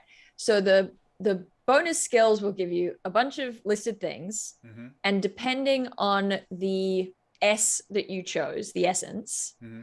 you choose a skill from that list, and Sure. you boost that one skill. To make this a little easier on you, what origin are you picking for your character? Okay. Well, look, I'm glad you asked because I was having gonna have trouble everyone deciding. list their origin in a second, but I'm a little bit torn. Mhm. Because I feel like I feel like this character, I'm trying to figure out why she's had this like turn of personality. And I suspect it's because she was involved in some kind of, like student association style club, and she's been booted, right? Like I feel like she's had some kind of thing where she's been knocked off the path that she wanted to have, and so now she's become this. So I'm a little bit torn between rebellious and cynical, but I think cynical might be a better fit. Because I don't know if it's about to kind of choose between them. If you look at the origin benefit, because the origin benefit is really going to kind of influence how you role play the character.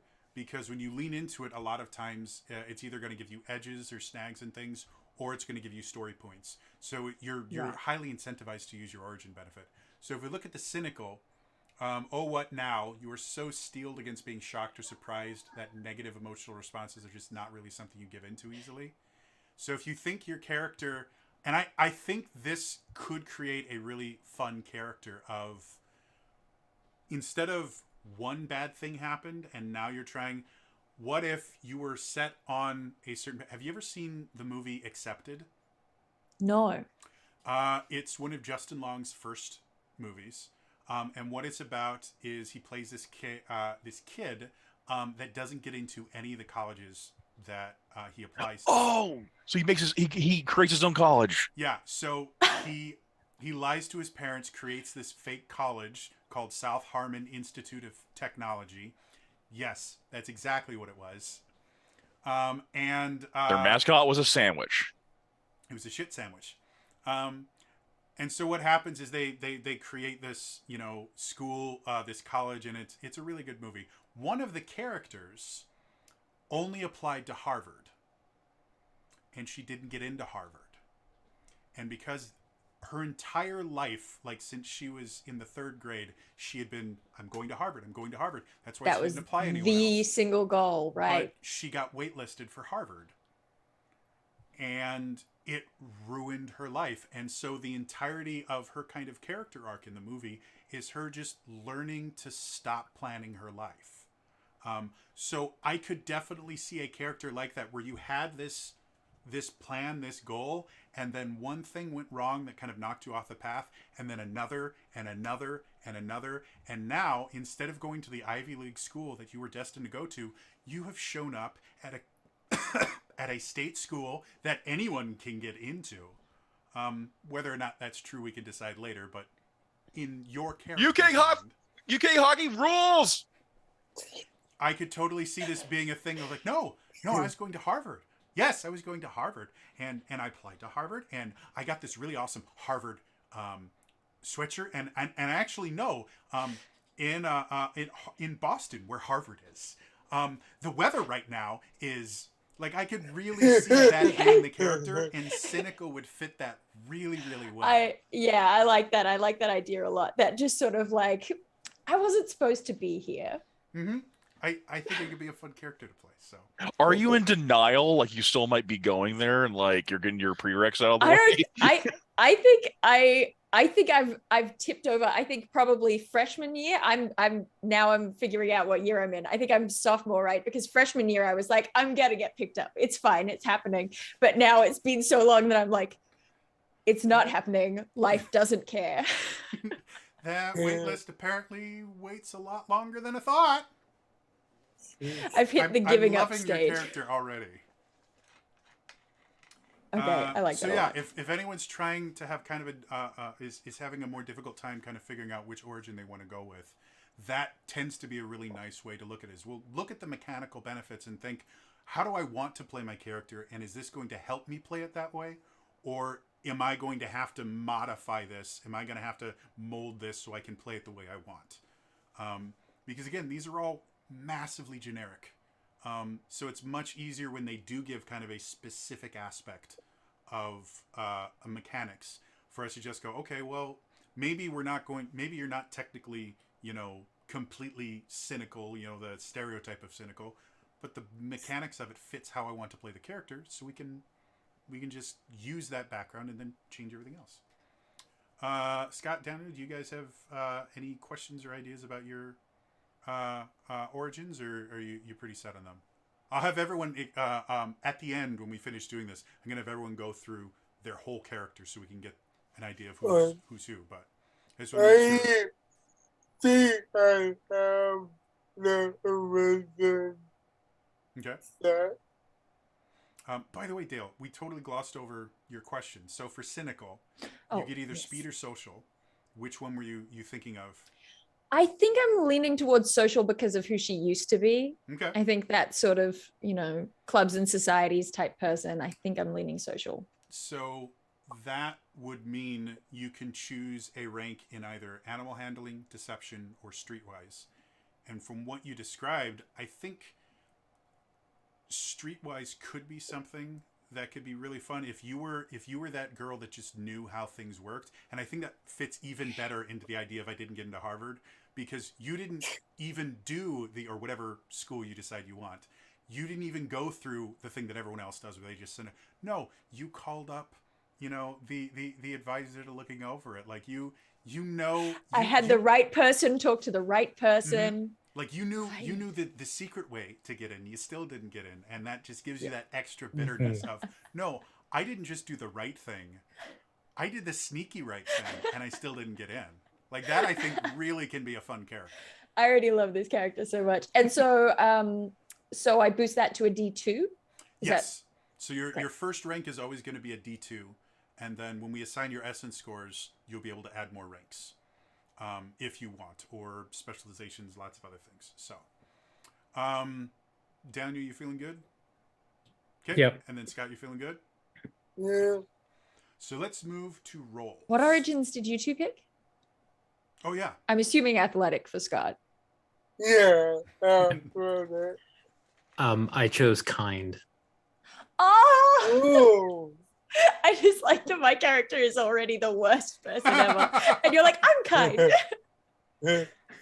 Yeah, I my character saves orphaned puppies, and on the weekends Volunteers works at the in homeless soup shelter. kitchens. Yep. What if you like? I didn't get into Harvard, and so I hate the world. I know a guy. I can talk to That some would be people the if you want. greatest interaction is like, oh, you want to? I know the dean of admissions. I actually know the dean of admissions. Yeah. And you just sit there going, yeah, Steve, right? He's a great guy. He really is. I actually found his puppy. It was lost out on the ice, and I had to go out and get it and bring it back. And yeah, Instantly turns into chibi cartoons with Dale's character just like, I will set you ablaze with my mind. Fire coming from... Cool. Let's talk about roles. Roles are your classes in this. And again, in the book, they're tied to the colors. So basically, choosing your role would also choose your ranger color. We're throwing that out the window because I don't like it. I made a video, and in the video, I need to move you to another place. I just renamed them. Where are you? That's what I want. There we go. So, I renamed them kind of based on mechanics and things like that. So the Black Ranger I called the Anchor. The Blue Ranger is the Technician. The Green Ranger is the Outsider. The Pink Ranger is the Sharpshooter. The Red Ranger is the Leader. The Yellow Ranger is the Speedster. And we're not going to deal with the White Ranger right now. That's one of the advanced power spectrums. Just because this is everyone's first game. But if you look at page 29, if anyone has the thing open, they do have a little table where they show the energy color and then the essence adjustments. That'll give you a little bit of an idea of kind of where the character fits, or where that role fits as far as how it mechanically plays.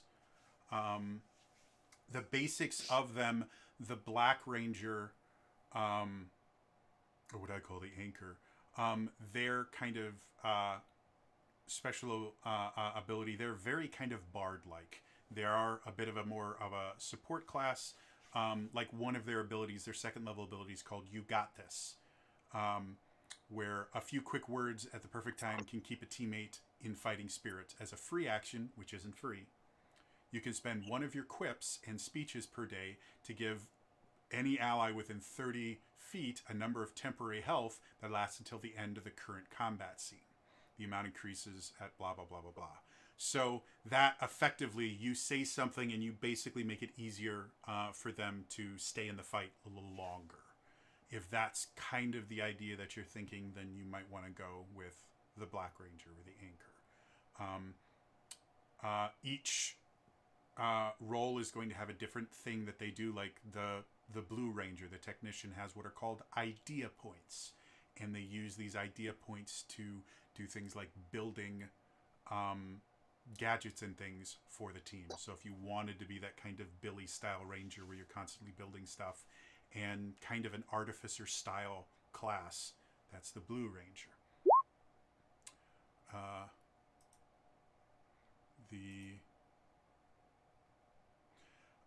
The Green Ranger is this solo fighter. He's definitely, or the Green Ranger thing, the reason I call it the Outsider, very definitely fits the kind of Sixth Ranger style. You get bonuses when you are fighting enemies on your own, when you don't have allies near you. Closest to like a D&D class, it does have kind of a rogue feeling to it, where it does extra damage and does stuff like that when you target specific things. So that's kind of where that comes, and it is designed to be able to kind of hold its own on its own.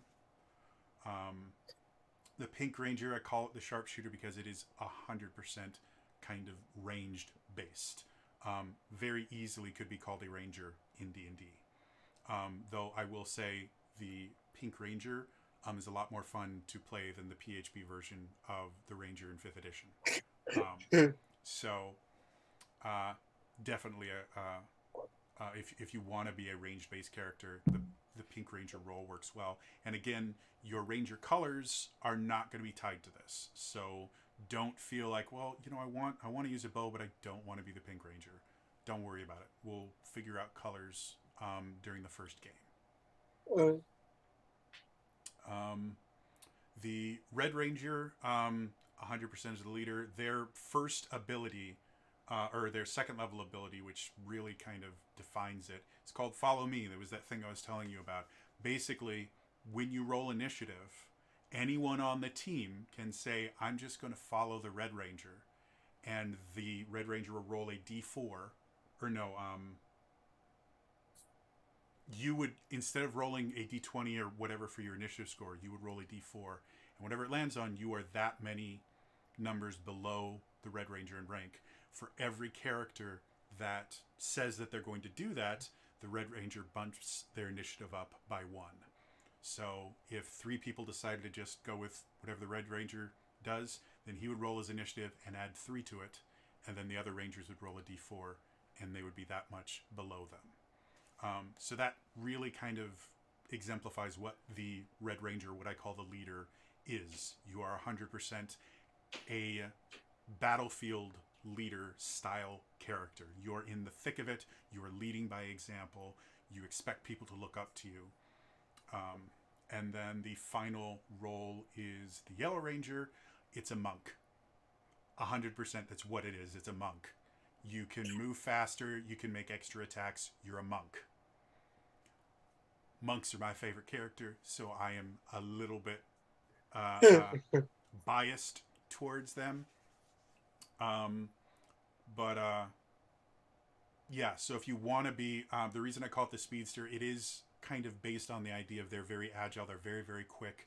They're very quick to react to situations. So not just physically fast, you're also mentally fast. You're very, very good at reacting and seeing what things are happening and making judgments very, very quickly. So based on those, the official rules states that you can't have two people from the same color spectrum because the morphing grid doesn't give out multiple colors. It'll mess with the morphing grid, which totally isn't true because they had a burgundy ranger and a red ranger in Ninja Storm. And in Time Force, they had a red ranger and then the Quantum Ranger, which is the red ranger with fire. So... I'm not going to say you guys can't choose the same roles, but I think the game would be a lot more fun if everyone chooses a different role. So I don't think we have started with Scott yet since we've been doing this. So let's start. Scott, do you have a role that you're leaning a little bit more towards? I will read it for you did it read for the road. Okay. I think because what it will. I think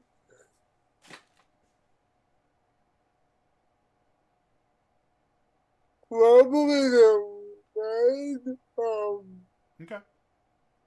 sit down with a bit similar to a be used to a environment. I was gonna say it makes sense with the hockey team thing, Yeah, the whole yeah. like coordinating teamwork.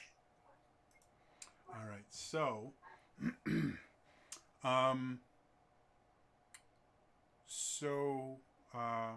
to kind of start adding that to your character sheet, ignore the armor training. We will deal with that later. The armor is the other part of the system that, for people that don't know, the Power Rangers RPG, when it was first announced, I think in like 2016 or 2018, it was going to be a 5th edition D&D supplement. And then as they were building it, they realized, you know, this really doesn't feel like D&D, and that's when they created the Essence 20 system, which eventually also did the G.I. Joe and the Transformers, and will eventually be powering the My Little Pony RPG, which I am really excited to read. So because of that, there's certain things that feel like they're left over from 5th edition, and the armor system 100% feels like that. So ignore the armor training. However, when you choose your role, it is going to give you some starting skill ranks. And so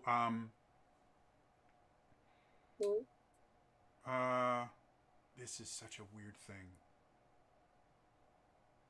So what we're going to do is we're going to start filling in some more specifics. First things first, you have what's called personal power, which is a resource that every ranger has that you will use to fuel some of your abilities. As the Red Ranger, you get 2 personal power per day. So if you go on the top and you have a little personal power, you would just put a 2 in both sides because, again, the right side is your max. The left side is how much you have.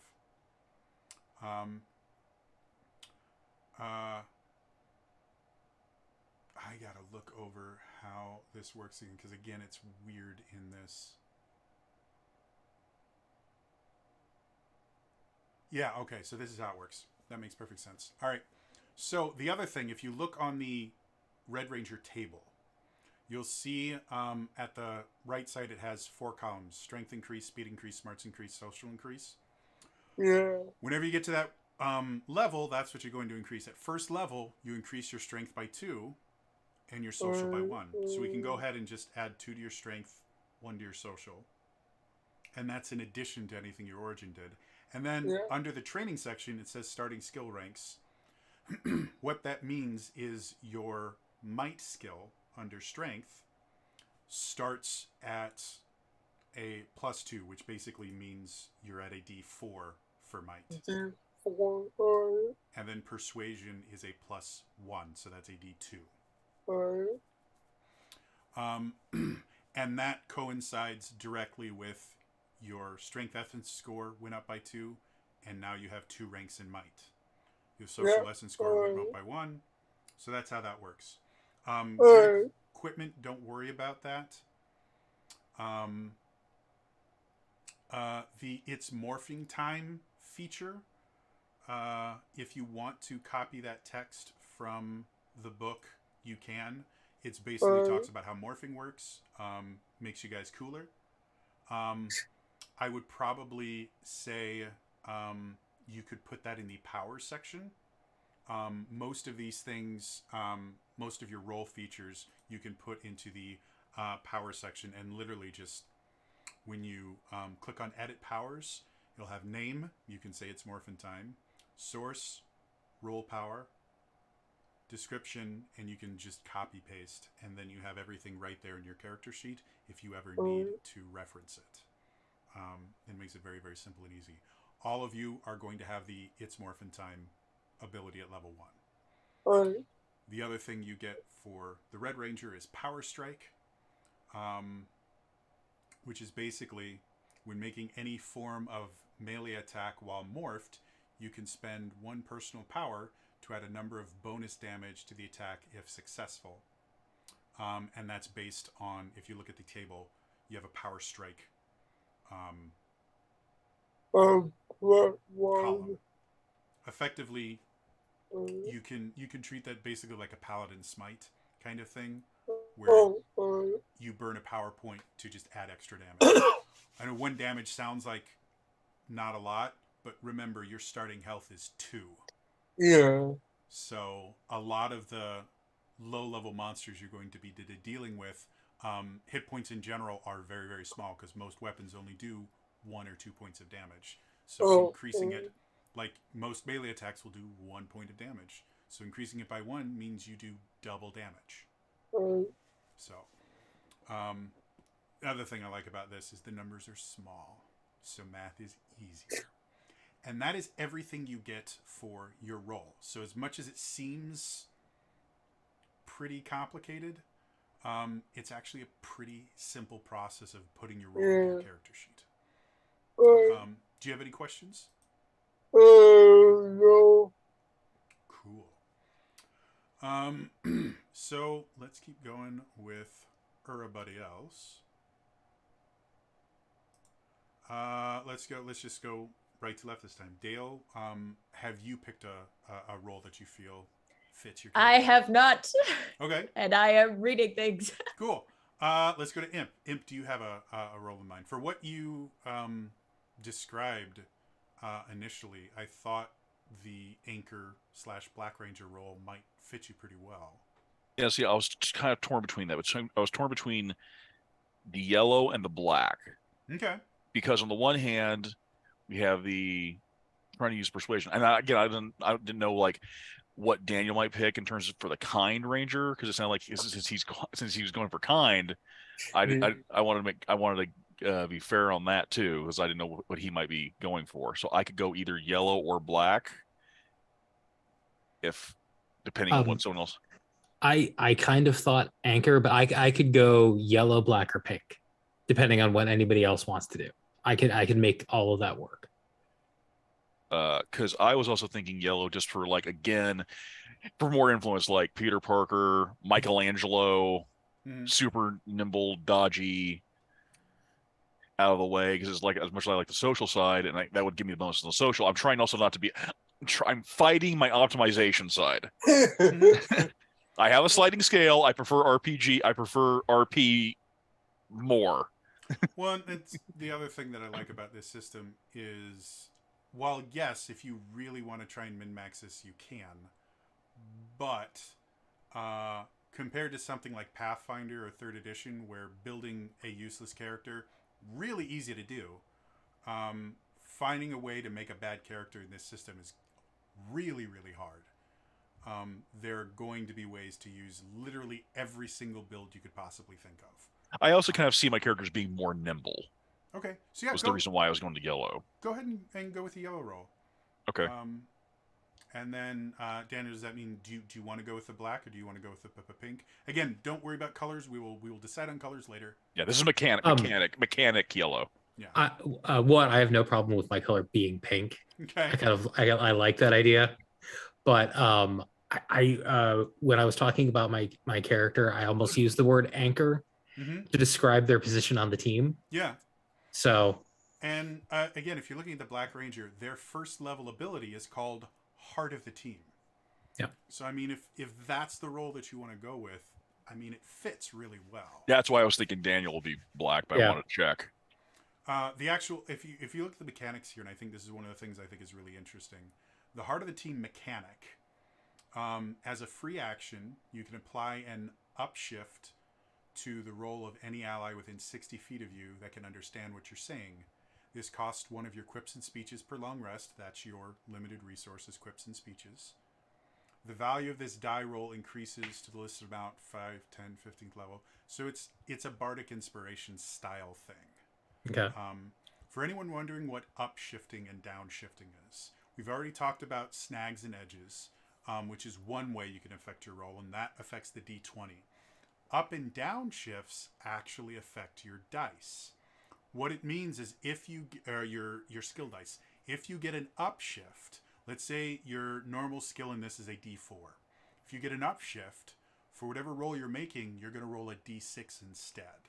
If you get a downshift, it works the same way. And there are special rules if you get to, like, if you upshift a d12, it doesn't turn into a d20. It turns into, I believe it's 2d6.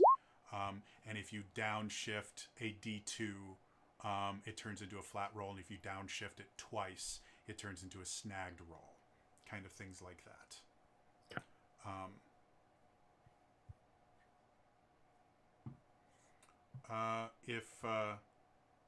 Imp, if you need me to, since I can modify your character sheets in Roll20, I can copy anything into your Roll20 sheet if you need me. I'm a fast typist. I can type Okay, it in later. that's fine. So Literally my day job. Is that sounding good to you then, Daniel, to go with the Black Ranger roll?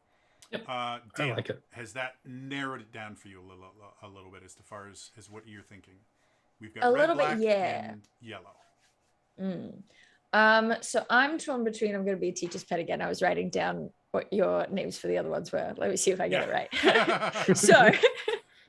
So, oh, look, she gets a story point. oh, isn't that interesting? So I'm once again a little bit torn between either really leaning into the cynicism and going outsider, or mixing it up with a little bit of that, wasted potential and aptitude and going, what did you call blue? Technician. Mm-hmm. So I'm a little bit torn between those two. The one thing I am thinking is that technician is so grounded in the tech stuff, which I think is maybe less of her thing. So I might be leaning more towards outsider. I think outsider can be a lot of fun, especially for a cynical character. Yeah. Because again, if we actually look at the first level ability for the outsider, your first level ability is Solo Strike, and you also get a unique weapon specifically, which you and I will discuss that probably off stream to kind of figure out what you want for your unique weapon. Again, this is based on the Green Ranger, Tommy the Green Ranger, so the unique weapon is technically his Dragon Dagger. But if you look at the Solo Strike one, by making only a single attack against an adjacent target which is also not adjacent to one of your allies, you may apply the dice shift listed on the tables above. Hit or miss, you may not make any other attacks in the round in which you attempt a solo strike. So if we look at this from the idea of, again, because we're both very familiar with Dungeons and Dragons, almost like you've written a supplement that was I published. wonder on where I the picked it DM's up Guild from. or I mean, something I like don't that. know. It's yeah. If we look at it, this is kind of an improved version of like a Great Weapon Master Strike, where instead of taking an accuracy penalty, you actually get an accuracy bonus, but you only get to make a single attack that turn. Right. So if you translate that into how your character would interact in combat, this could be shaped in the idea of kind of that anger and everything kind of being poured into, you're the reason I didn't get into Harvard. I love her, but I'm also going to have to do a bunch of work on the back end to make sure that I can still be a team player, even while my character isn't being a team player. I promise I'm not going to drag you down. And that's perfectly fine. So that's one way you could do it. Another different way could be exactly what was supposed to get you into Harvard. Instead of it being an anger-based thing, it could be you look and basically figure out the best way to attack them. A very much sneak attack style thing where you just go, no, I've been watching you do this and I saw you move this particular way. I know if I hit you in this particular spot, it's going to be the most effective. And I think with your specific background, I think that fits really, really well. Yeah. And that will also I like help that. us in deciding what we give you for your unique weapon. Mm. Which again, Ooh, we'll figure out later. But Neat. I think All right. I think that fits the character pretty well. And it would give you the ability to be that team player. Almost like I almost see it as almost a Spock-like thing. Whereas everyone else, Kirk and Kirk is throwing blows and what's his name? The pilot that fenced. Hikari Sulu. Sulu, there we go. And Sulu's out there, fighting. There's great stuff with him fencing in the original series. Spock would just kind of be observing everything, and eventually he just surgical strike exactly where it needed to be, and it would help the team immensely. But he's not really getting into everything going on. And I could very much see a character that was as driven as the character that you've described being very, very good at, okay, take a step back, analyze the situation, go for the most useful thing in this particular moment. Right. Which fits as well with what we were saying about the streetwise thing. It's that yeah, definitely zooming out, what do I need to do? Right. Cool. So I like for that. those of you watching and have ever struggled with the idea of, merging the idea of mechanics and role play, that's a really nice way to go about it is kind of sit there and go, well, this is mechanically what happens. How can I justify that with my background? Or how can I justify that with the character that I have? Because mechanics are just that. They're numbers. Numbers can be flavored in a million different ways. And so if you just go, okay, well, number gets bigger, so that means it's good. Why is it good for my particular character? Well, in this particular case, it's because I'm a very analytical character. So we're going to say I sussed out their weak point. There's a mutant that can do that. He works with Black Bolt all the time. Or he's an Inhuman, not a mutant. I can never remember his name, but he's a really cool character. The weird things I have rolling around in my head. So, does everyone have a role that they're feeling good about? Okay. So now we get to go to one of my personal favorite aspects of this is influences. As I mentioned before, influence in the Essence 20 system are effectively your background if we're talking about 5th edition, but the unique thing about influences is you can have more than one. And the thing that kind of balances that out, if we look, to give you an example of an influence, one of the influences is called the artisan. So artisan, pretty self-explanatory, you make something. And they actually have a little table you can follow here. Acting, modeling, would-be artisan, dancing, drawing, painting, sculpting, playing an instrument, singing. All of those would kind of fall under the artisan. So your first influence, you get an influence perk. For the artisan, you gain an edge when your art comes into play, such as when performing, sharing techniques, or applying your art to a mission. You're passionate about your art style and gain an edge on social and smart skill tests where your art skill applies. But there's also a section called Hang Up. On your first influence, you don't take the hang up. On any subsequent influence you add, you still get the influence perk, but you also get the hang up. So the hang up for the artisan, you sometimes get absorbed by your work and miss what's going on around you. You suffer a snag on smarts and social skill checks unrelated to your art while you're actively involved with your art. If you're a solo artist, you hate having to share the spotlight with other artists, and you suffer a snag on social skill checks when around them. If you're a collaborative artist, your desire to talk about future art projects causes you to lose focus on the task at hand. So as you can see, it is up to you how many influences you want to have on your character. My personal belief when I'm building a character is the flaws are what makes characters interesting.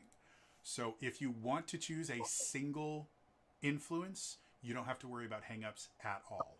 However, mixing two different influences creates a much more dynamic character, in my opinion, and I think could be a lot more fun, especially since, again, artisan is such a broad topic, and it can be any aspect of your life. You could be, your major might be music, and that's where you get the artisan. Or it could be that your major is math, and you just happen to play flute in marching band, and that's where your artisan influence comes from.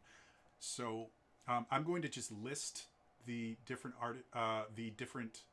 influences here, and then I'm going to let you guys kind of feel through what you think makes the most sense for your characters.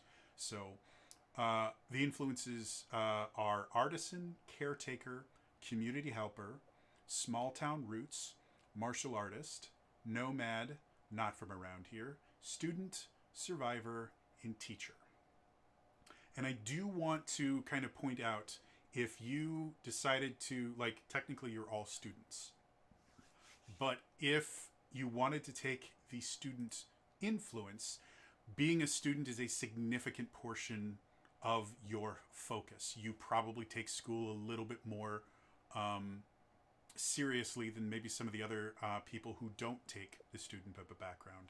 In the same vein, if you take the teacher background, just because you're students, you might be a TA in a class. You might teach, if you were artisan teacher, you might teach at the Y on weekends and teach, kids how to, paint, watercolors or something like that. So don't feel like just because you are all college students that you have to be a student, or that you can't be a teacher or something like that. All of these things are meant to be molded to fit your character, not your character molded to fit the influences. So, that being said,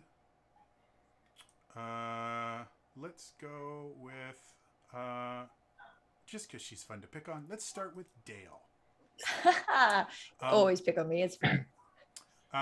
Is there any one of the influences that's really kind of sticking out to you of, this feels good? I'm not gonna lie, I do have a thought that a student is just a great fit for her, I feel. But it would be really funny to go student and then a second influence of teacher, like she does the tutoring things, particularly because the hang up is that she butts in and tries to do things herself if she thinks she's better at it. Love it. That just feels so on point. And again, that's a really, really great way, if you are trying to kind of use your background to create a character, is to sit there and go, well, wait a minute, the hang up here, that would be a really fun character choice for me. I'm not gonna lie, I was reading the hang-ups almost more than the perks. Oh yeah, like I said, the flaws are more fun. And again, that's one of the things that I love so much about the Essence to 20 system is I have complained. I've recorded hours and hours of me complaining to a camera about how underutilized the background system is in 5th edition and how it doesn't need to be. The backgrounds in the player's handbook are really great, and they have a lot of really great uses. I did an entire 6 episode series on the backgrounds in the player's handbook and just how useful they are. And nobody ever used them because Wizards of the Coast never acknowledged that they existed. Didn't stop them from making 90 plus of them. Yeah, they would just put them in, and it didn't matter. And now all backgrounds have to give you a feat, which I think is stupid. But with the influence system, the perks and hangups are so easy to understand and so simple to apply to so many different situations that not using your influence in the game would massively hinder your ability to play. Your influence is going to be just as useful to you during every aspect of the game as your role is going to be, as your origin is going to be. Every single part of your character makeup is important. Whereas, again, in games like D&D and D&D specifically, but in tons of other systems that do very similar things, your race and your background always take a backseat to your class. It's always the class is what gives you all the good stuff, and this is just flavor that you normally will forget about after about level 2. So, yeah. So Dale seems confident. How about Scott? What are you thinking? I was thinking no bad in Barcelona and Daily with and boxing again. Everybody knows the best part of hockey is Yeah, fights. exactly. And this is something from because I was or am, depending on how you want to define it, studied martial arts for about 20 years, quite a few different styles, and because I started with Taekwondo and got very much into kind of Asian martial arts in general, for a long time there was this opinion that boxing was not a martial art. Boxing was a combat sport, and it was for people that couldn't handle something as complex as kung fu or jiu-jitsu or something like that. And I got into boxing when I was in college. I've never boxed, but I started learning about boxing and started watching Boxing Max. Boxing is probably one of the most intellectual combat sports that exist, more so than any martial art I've ever seen. Boxing is so much more than just knowing how to throw a punch or knowing how to dodge. You read your opponent. It's a chess match between two people. It is such a brilliant and interesting thing. Like watching two boxing masters go at it is fascinating. It's literally nicknamed the Sweet Science. Mm-hmm.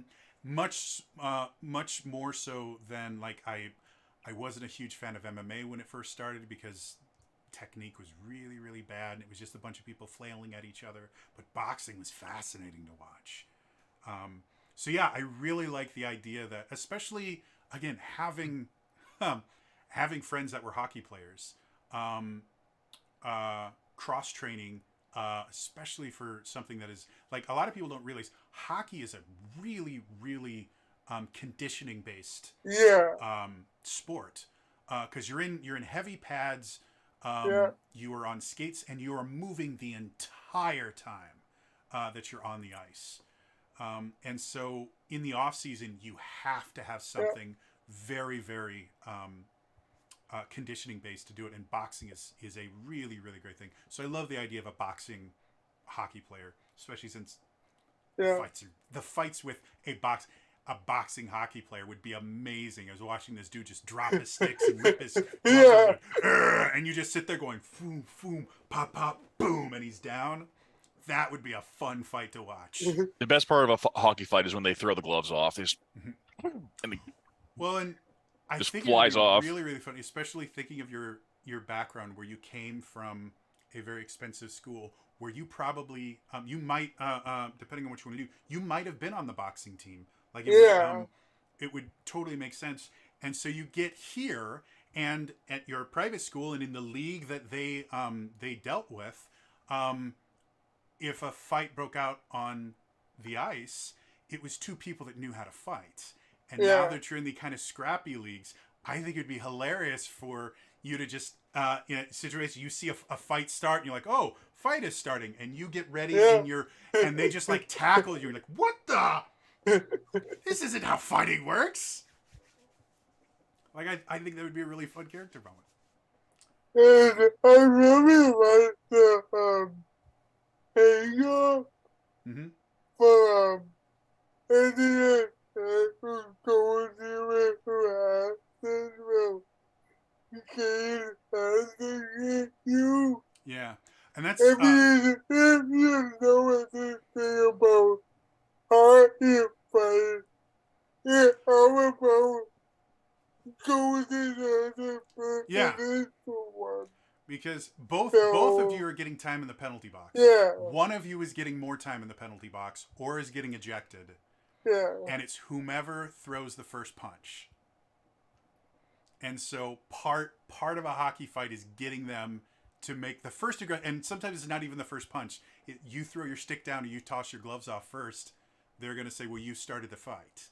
Even if it was the other person, talking about your mom or whatever. I really love that. Point of order on doing this. Remember, your first influence you don't take the hang up for. So Alright. if you are choosing two influences, whichever one you quote unquote choose second, you basically get to pick which hang up you want. Alright. So that can be another thing that'll let you kind of customize, because even if two people take these same two influences, you could take different hang ups Yeah. and still have very different characters. So moving on, Daniel, do you have influences that you're liking? I think so. Small town roots Okay. and caretaker, I think. Okay. Your character is just so nice. I work. I'm loving everything about, especially since in my mind I'm figuring out how you're getting your coins, and I have my own idea about how this is going to work. And so the more I learn about your characters, the more I'm starting to go, ooh, I could do this and this and this, and that would be a really kind of cool character intro moment. So yeah, I'm really loving the fact that you are 100% just a cinnamon roll. Can your character be like 6'7"? Oh, yeah. Like yeah. you just be like this giant of a person that is just the kindest person ever. He works with what is it? Is it Big Brothers? Yeah, big brothers, big sisters. Yeah. He's a big brother. Works with a bunch of kids. You just created the best person ever. You're the kind of person that when people We meet both you, volunteered at the soup kitchen, but we did it with very different motives. Mine just looked great on my college transcript. I was gonna say, yeah, because you're getting the points. Yeah. I love Jumped at everything the about minute I this. didn't get into Harvard. I think the best thing is if you guys actually worked at the same soup kitchen at one point, and You open the letter well, no, so and you throw your hairnet off and you just stomp it. my vision of this is Daniel's character has been working at the soup kitchen for years. Dale's character comes in because of that hang up that, well, if I think she immediately goes, oh, you guys are serving all the food wrong. Let me reorganize this. And Daniel's character just sits back, lets you do To all be of fair, that I'm stuff. right. Yeah. And then after you screw up everything and everything goes wrong because you don't understand how to set up a food line, he just very, very politely goes, no, it was a good try. This is how we do, and he just kind of fixes stuff for you. And I just love this kind of juxtaposition of you are commanding everything that happens, and he just kind of follows in your footsteps and fixes your mistake, and then goes, no, it was really good. We're happy to have you here. Probably because working in a volunteer position like that, which I've done, most of mine were church related. The people that come every once in a while, that's how you treat them, because they are essential. You need the kind of rotating people that just kind of come in for their boost of feel goodedness, but they will normally break things, and you just sit there and go, no, that's really, really great, and then you clean up after them. And I just love, I really want, if you guys are okay with that, I really would love that's how you guys are aware of each other. I don't think you ever like got to know each other, but that was an interaction that you both A had. fun little background quirk. Yeah. I like it. All right. Imp, what about you? Influences. See, I was thinking small town roots as well, Okay. but like just kind of like the basic, like the ground, like the family life, the real basic. Like they're not like, they're not super poor, but they're not super rich. Like Mm-hmm.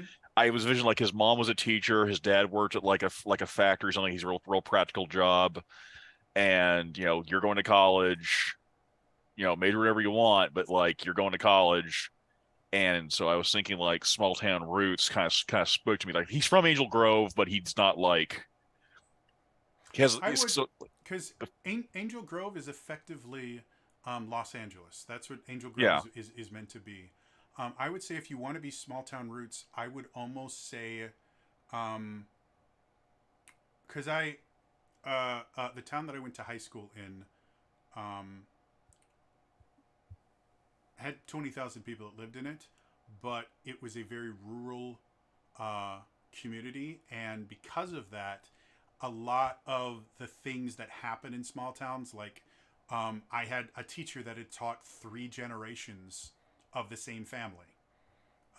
Like one of my classmates, the teacher had taught both his mother and his grandfather. And people just never leave this particular city. Half You of them are are related to each other. describing my somehow. hometown. Mhm. That's what a small town is, and the influence perk that you get from small town roots, really, really feels very strongly of what would happen if you grew up in a situation like that, where you know that if you do something wrong, your parents are going to find out because the entire town talks to each other. We had one instance in high school where the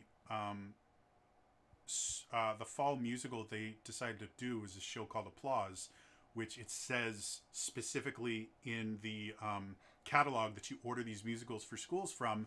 This is not for high schools, because it is a really if you've ever seen the movie All About Eve, it's the musical version of that.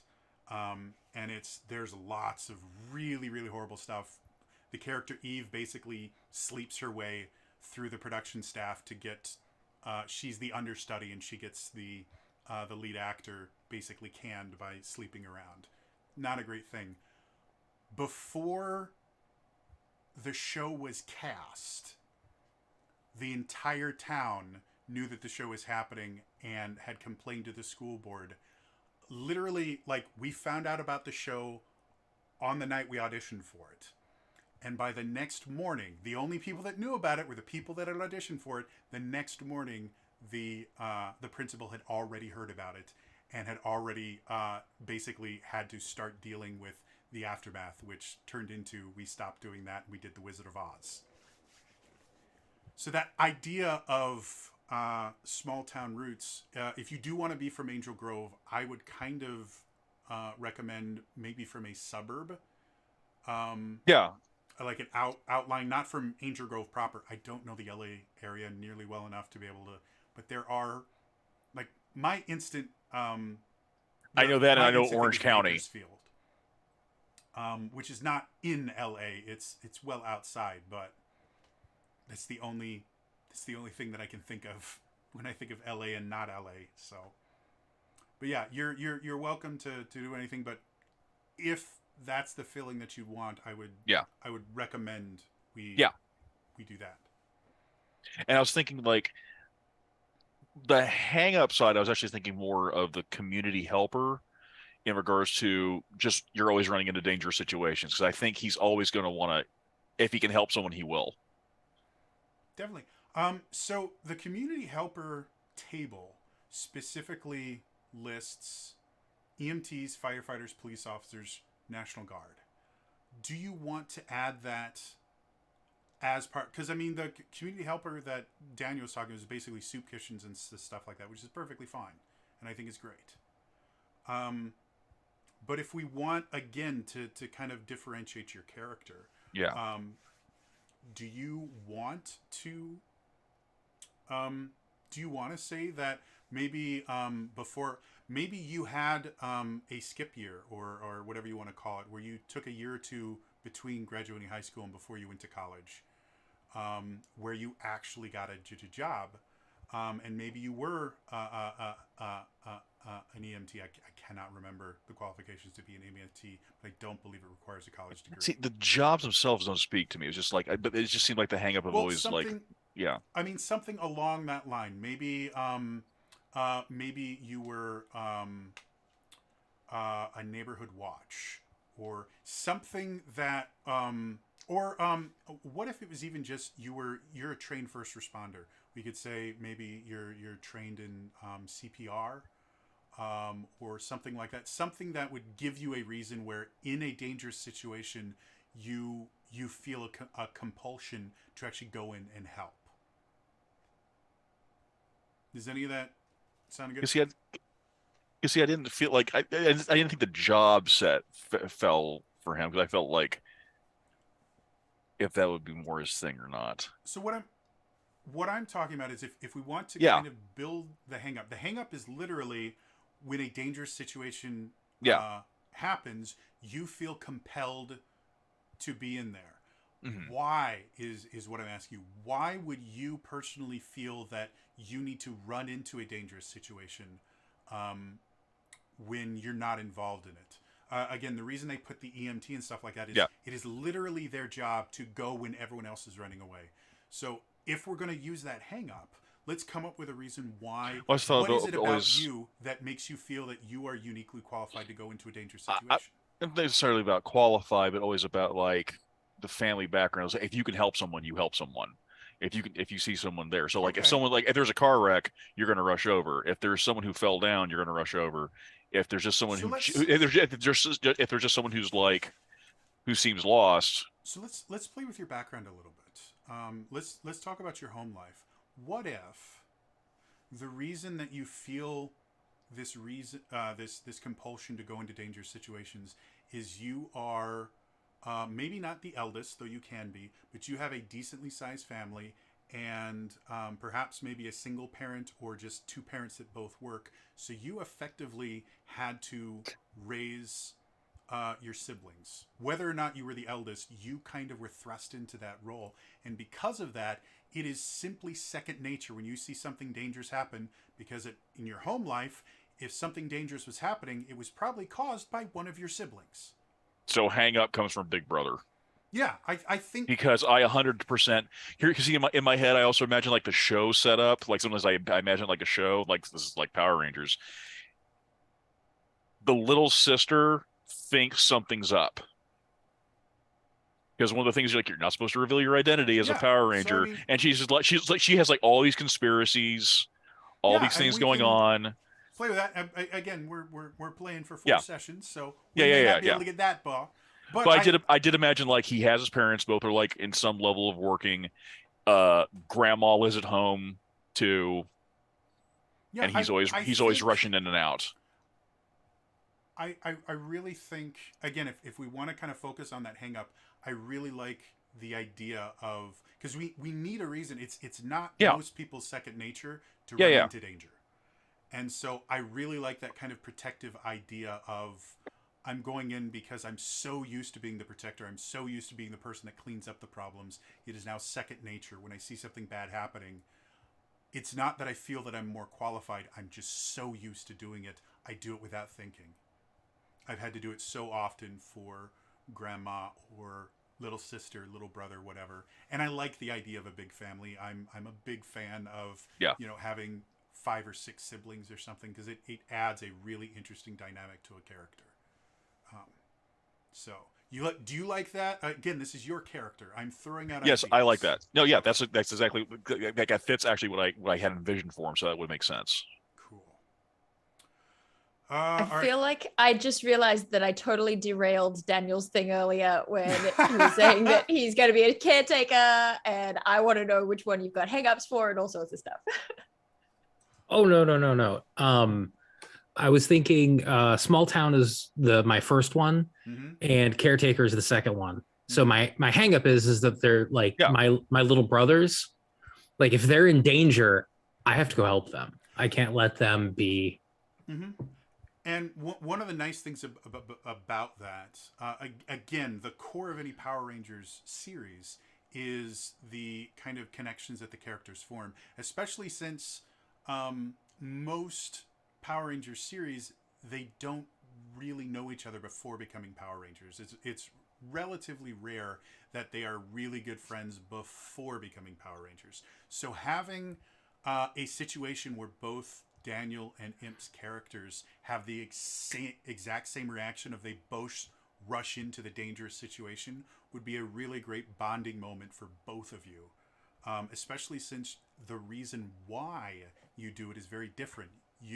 I'm going to assume because of the big brother big sister thing, your character is probably an only child, Daniel. So having the same reaction with very, very different motivations is a really, really fun dynamic to play off of. So I think everybody's got two influences, right? Good. Dead air is always Pretty useful. much. Pretty much. I think Sorry, so. I was just signaling at the camera. Yeah, It wasn't I very just, helpful. Like I was looking over here and I was just waiting for something, and I'm like, "That's dead air." Yep. Oh, there. I am a mime. All right. So what we're going to do now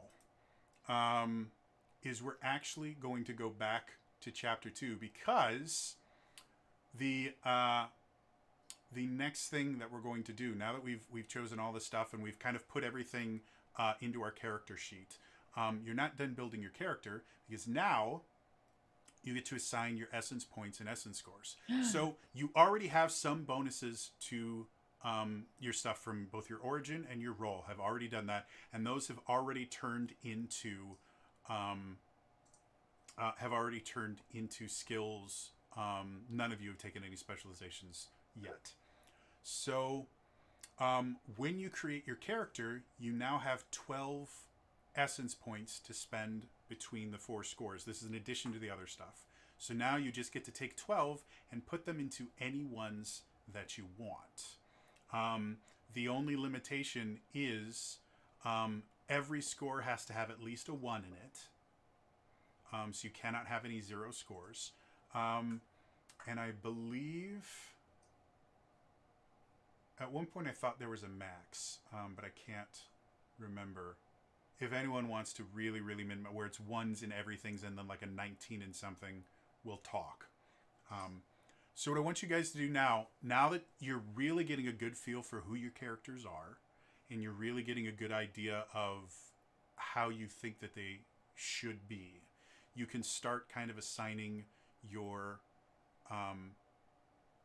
essence scores. And then for each point you put into strength, speed, smarts, or social, you also either get to increase a skill rank or choose a specialization. So why don't everybody go ahead and start For each point? For each point. So let's say you put 2 points into strength. That would mean, let's say you're really not a fan of the fact that you only have 1 hit point. You have 2 points in strength. You could put both of those points into conditioning, and now instead of having only 1 hit point, you have 3 hit points. So if I look at your character sheet, the total number in your strength column should equal the total number of skill ranks plus your specialization. So if you have a strength score of 8, you should have 8 skill ranks or specializations in there somewhere. It makes it really, really easy to tell how many more you're supposed to have. Does that make sense? So Right. To make this easier, since Dale, you're the one that spoke up, let's look at your character. But we also need to take into account we get the bonus one. Like I got a bonus one in social. So what it is Aha. that's the reason why I had you guys put those in already, because now those are already there, And now you That's get what to my add 12 eureka more. moment was just now, was realizing this. Yeah. See, I think sometimes. So now that those are already there, you now have 12 more that you get to add. And because when you put them in with your origin and with your role, you already chose your skill ranks with them, we don't have to worry about going backwards and choosing skill ranks. Those are already put in. We can just worry about the 12 points that you're putting in now. So I'm going to bring up your character. So as of right now, without putting any skill ranks in, you've got a 2 in strength, a 1 in speed, a 0 in smarts, and a 1 in social. And we know your character pretty well at this point. You know, I was going to Harvard and then they got it wrong. So that kind of determination can show up in literally any one of these different columns. Just because it's strength. Again, intimidation, which is effectively just influencing people with your actions, is under the strength. So if you wanted to be a really strong character, it doesn't mean that you have to be a bodybuilder. It just means that you are very assertive. In the same vein, you can also make that exact same character and put a lot of things into social as well, and put a lot into persuasion, and maybe specialize in persuasion as well. So it's entirely up to you about how you want this character to be built. What are you thinking as far as what do you think is going to be your highest score? Let's start with that. What is going to be my highest score? What do you think is the biggest thing for your character? Or do you want to start from the lowest? We can do the opposite end too.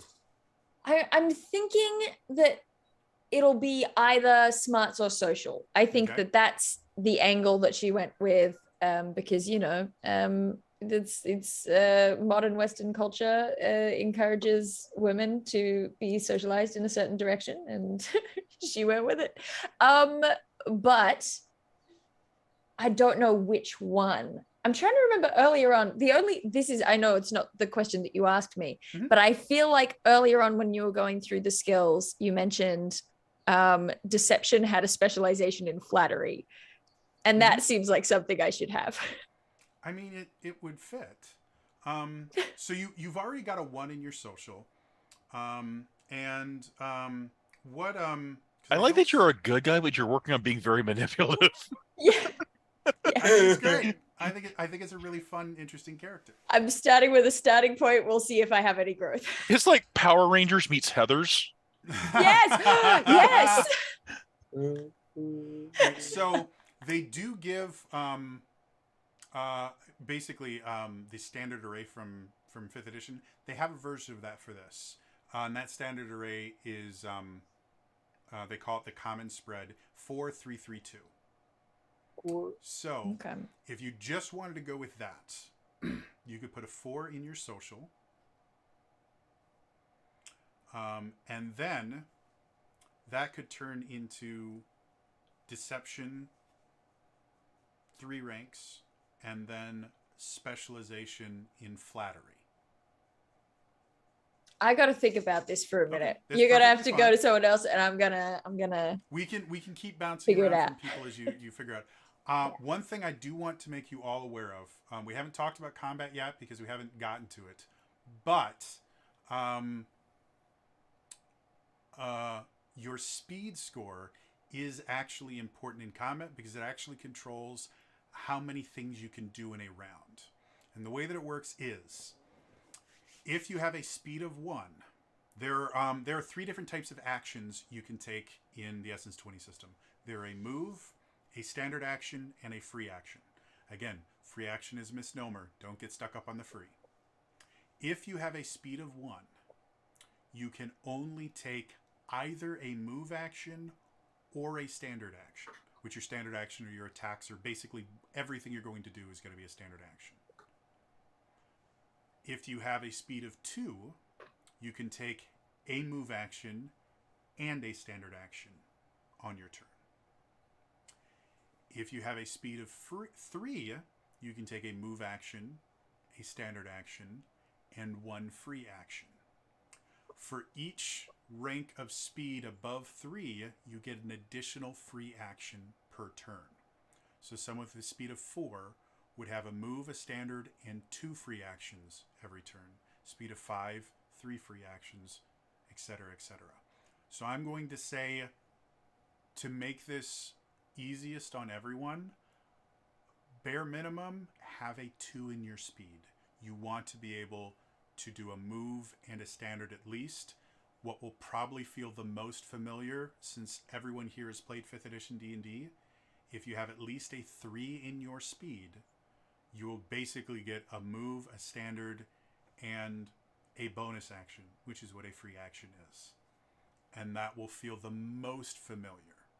So that's the only kind of recommendation I was going to give in here is at least a 2 in your speed, probably a 3. And for one of your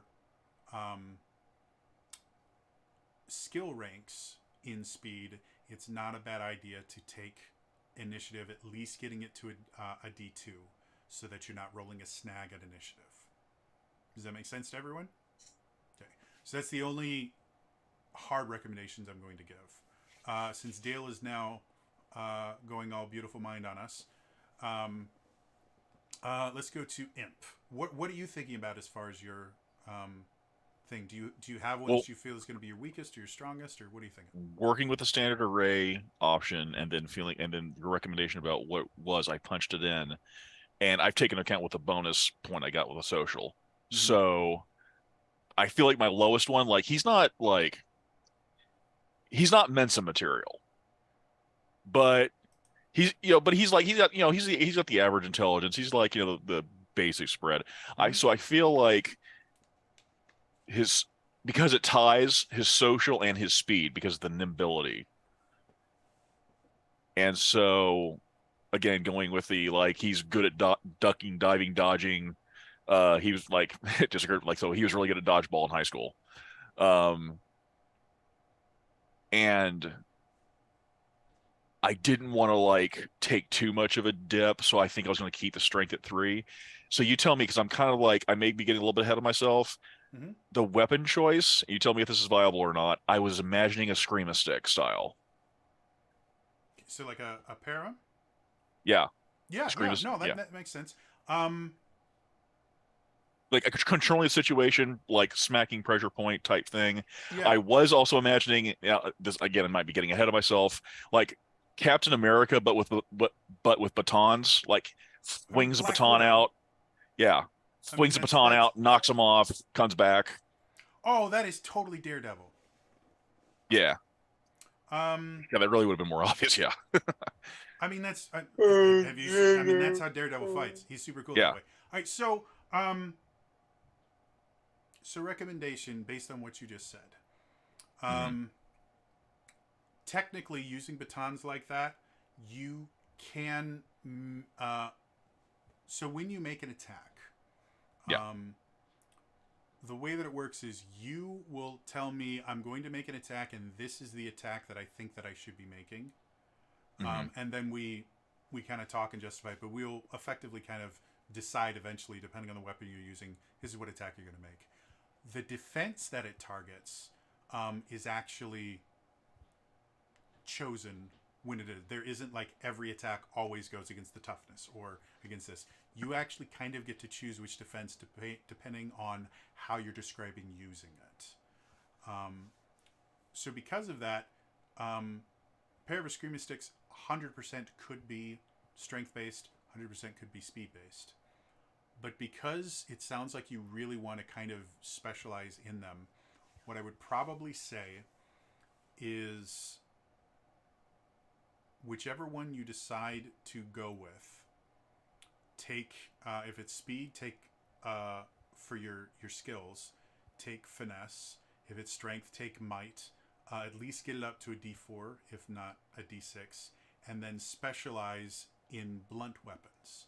And that means whenever you make an attack roll, you are always rolling your specialization, meaning you're rolling every single die, and it's significantly easier for you to hit and crit anytime you make an attack roll. Does that make sense? So would you say all 4 would go in finesse, or just some of it in finesse? It's up to you. The higher your skill rank, the more dice you get to roll. If you only have a D4 in it, you're going to be rolling a D2 and a D4 if you're specialized. Whereas if you go for the D6, then you're rolling a D6, a D4, and a D2. You're rolling an additional die. You're having an additional chance of getting a crit. Whereas, to be perfectly honest, if you only have a D4 in it, the only benefit of the specialization is if you roll a 1 on your D4 and you roll a 2 on your D2, well, then at least you have a 2 instead of a 1, but D2s can't crit. Does that make sense? Yeah. If we're going like pure mechanics here. So would it make sense to put 3 in finesse and 1 in acrobatics? Well, so if you take a specialization, that takes one of your skill ranks. You can choose skill rank or specialization, not both. So if you put 3 into finesse and then took a blunt weapon expertise, Oh, so that would be all 4. 4 of them. Okay. If you wanted to do something like take out, like right now, I'm looking at your character sheet right now. You've got 3, 4, 2, 4, right? Uh-huh. So if you took 1 point off of strength and put it into speed, then you could do the 3 in finesse, blunt weapon expertise, and then 1 more in something else. A strength score is 2 is still not a bad strength score. Mm-hmm. But because most of your attacks and things like that are going to be speed based anyways, it's not going to hurt you really, really bad to have a low strength, other than your toughness defense will be a little bit lower than others.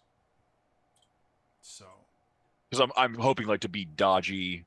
It's like a hard to hit as opposed to taking a hit. When I roll an attack against you, you get to decide: do you want to use your toughness score or your evasion score? You can try saying, "Well, I want to use my willpower to defend against this bullet." But you're going to have a hell of an excuse as to how your brain power is going to stop the bullet from hitting you. But generally what happens in Essence 20 combat is I will go, I'm attacking you, and you'll say, well, I'm using my evasion to dodge out of the way. If you use your toughness, it's like, well, then I'm going to brace myself for the attack. Okay. Does that make sense? So, yeah, the defense that you use against it is chosen by you. And the only time I'm going to override that is if it's something I'm going, no, this really isn't something, like, I'm dropping a moon on you. This really isn't something you can dodge. You're going to have to tough this one out. So that's the only time I'm ever going to override that. It's going to be very, very rare. But you get to choose your defense. Does that make sense? Mm-hmm. And that goes for everyone else too. If you realize you've lowballed one of your defenses, feel free to start coming up with reasons why. Well, no, my cleverness is going to help me dodge this bullet because I'm going to look at the trajectory or something. You know, pull a Kirito from season 2 of Sword Art Online. I feel like I should have so I'll switch. I'll turn strength to 2, kick my speed up to 5. Mm-hmm.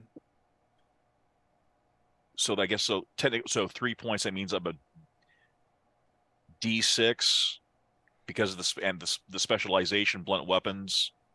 Yep.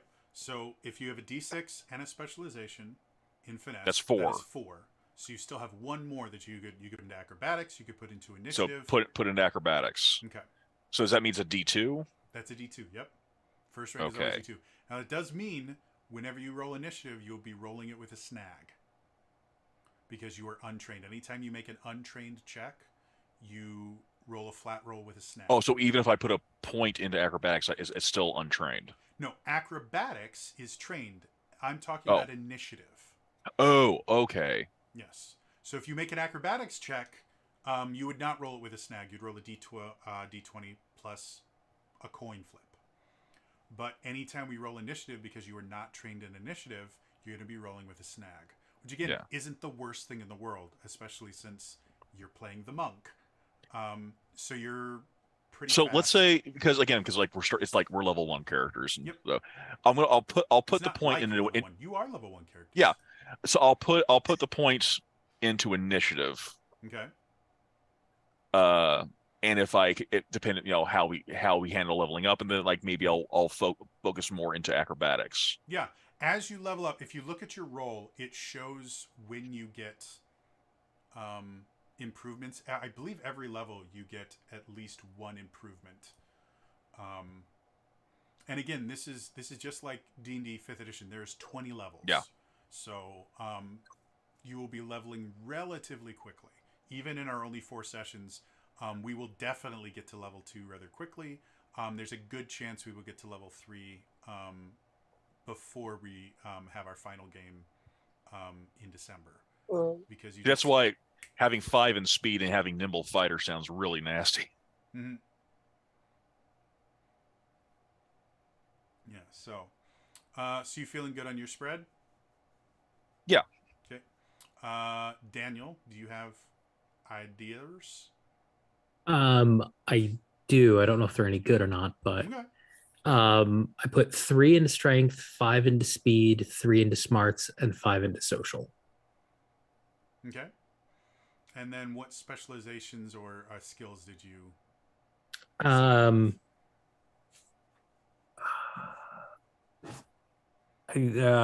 now I've got D2 in brawn, D2 in conditioning, and a D2 in might. Okay. Makes perfect sense. D4 in finesse with steady action as my specialization. Okay. And then a D2 in initiative. Okay. I put a D4 into alertness and a D2 into technology. Okay. And then for social, I've got a D2 in animal handling, a D2 in persuasion, and a D2 in streetwise. So I still need 2 more. 2 more. So you could So improve animal handling, persuasion, or streetwise, or you could take deception or performance. Okay. Yeah, I may do deception and then try to do a specialization in streetwise. Okay. I will say, having a specialization when you only have a D2 does not give you any benefit, because the only thing a specialization does is it lets you roll every die under it. Got it. I will say, though, because upshifting and downshifting is a thing, just because you have a D2 does not mean that that's what you're always going to be rolling. You may get upshifts, and at that point, specialization becomes very much more useful. So, does that make sense? Basically, what I'm saying is, if you take a specialization where you only have a D2, it is going to be in your best interest to come up with reasons why you should be getting an upshift. And it works very similarly to in 5th edition. If you've ever tried to argue advantage about something, it's like, well, I'm standing on a table and he's on the ground, so could I get advantage from this? Or, it's going to be very similar. The nice thing about Essence 20 is the fact that because we have both snag and edge, we also have the upshifts and downshifts, and we have story points. There are a lot of different ways that I can reward you for coming up with a unique idea in combat or in anything. Okay. And that would be something I would heavily encourage all of you to do, is constantly be your own advocate for edges, for upshifts, and story points and things like that. Constantly be saying, well, I'm going to do it this particular way, and I think because of this part of my background, or because of this experience we had in the last game, or whatever, I think I should get an upshift, or I think I should get an edge on this roll or something. Constantly be negotiating with that, because the system is built on that, and it will make every point that you spend that much more valuable. Okay. Cool. Scott, how are you feeling? We never play the size rate. We never have 3 and 3. Mm-hmm. Is there really a benefit of having 7 and 4 there? Definitely. Your Or toughest... would I think it's 3 feel so old and ball will probably be my school. So having a 7 in your strength is definitely beneficial. If for no other reason, your toughness defense, which at that point is probably going to be your main defense. If you're gonna have a 7 in your strength, it means you have a 17 toughness. Hey, Jody. Sorry to interrupt. I think you need a bot. You need to kick out of the chat. Oh, thank you. How do I do this? Where are you? I almost modded him. No, I want to ban you. Thank you. Thank you. All right. So, if you're gonna put the 7 in there, not only does that mean you have a nice toughness score, that means you're gonna be hard to hit. It also means, again, depending on the weapon that you choose to use the most, the standard weapons that everyone is going to get is going to be effectively a blade blaster and a sword, or the blade blaster is basically it, which is a gun and a sword. Yeah. So with a high strength score, you could use your might as your attack roll, and you could get that up to a D6 or maybe even a D8 and specialize in a particular weapon. Like if you wanted your particular fighting to be mostly martial art, you could specialize in martial arts, might martial arts, and then you would be hitting really, really often, if that makes sense to you. Otherwise, again, you can do things like you can get a bunch of points in conditioning and just give yourself a lot more health. Like every single essence score has very useful aspects to it. So it's more of how do you see your character performing. There really isn't a bad essence score to put points into. It's just going to change how you want to play your character. And again, a lot of times, strength or speed is going to somehow involve your attack rolls. But this happens a little bit more in Transformers than it does in this. Technology can be used for attack rolls. If you are using some sort of computerized weapon, you would use technology to attack with it instead of targeting or might or throw or something like that. So again, this system is very, very open to molding. So it's mostly about how do I want the character to play? What feels right based on what it is? That's why I waited until after we had built these really interesting characters before I go, oh, by the way, here's the stats. Because I wanted you guys to have a clear picture in your head of the character before you start building the mechanics of it. Yeah. So, that being said, do you have a little better idea of what you're going to do? Yeah, right now I have a 27 season 3 more 2 and then so 4. Cool. Sounds good to me. And then again, just to double check your character, going down any one of the essence scores, you should be able to add up your skill ranks with your specializations, and it should equal your score number.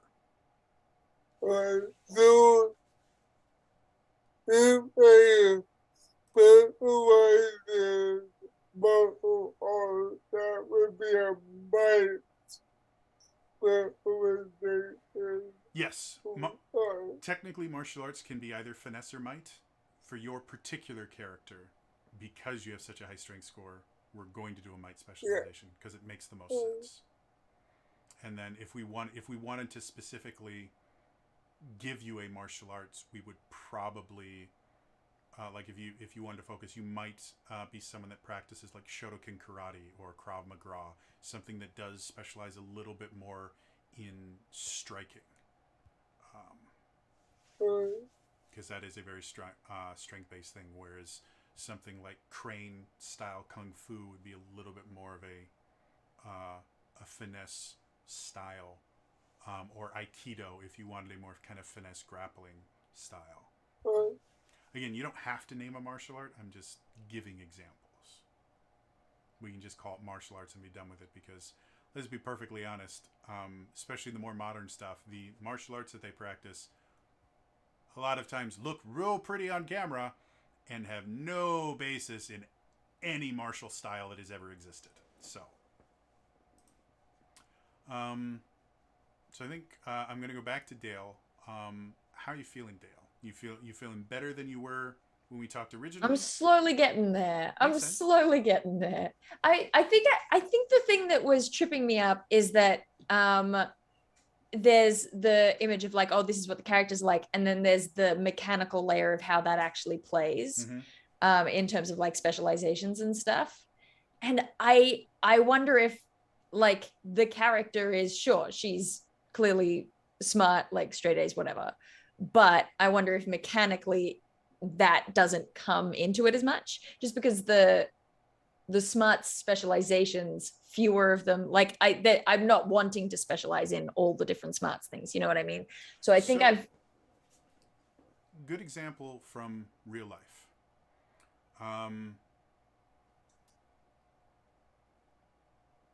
They've done a bunch of psychological studies on who does well in school and who doesn't.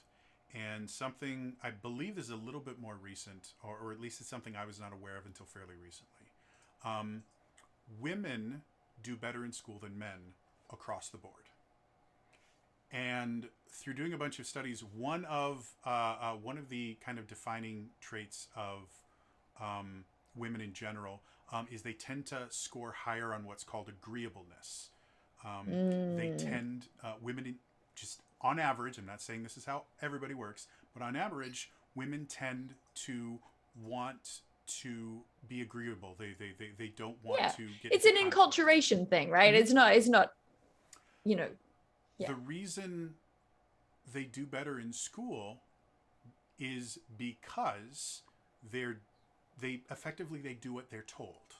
They don't want to create conflict, and so because of that, they mark the tests that they're the way that they're supposed to. They learn the things the way that they're supposed to because they're agreeable. They're trying to give the person what they want, whereas males tend to score significantly higher on disagreeableness. And it doesn't mean that they're constantly fighting with people or anything like that. They tend to be more independent, and because of that, they won't always follow the rules. And because grades in schools are entirely about following rules, like I have passed tests for classes I never took because I understand how to take tests.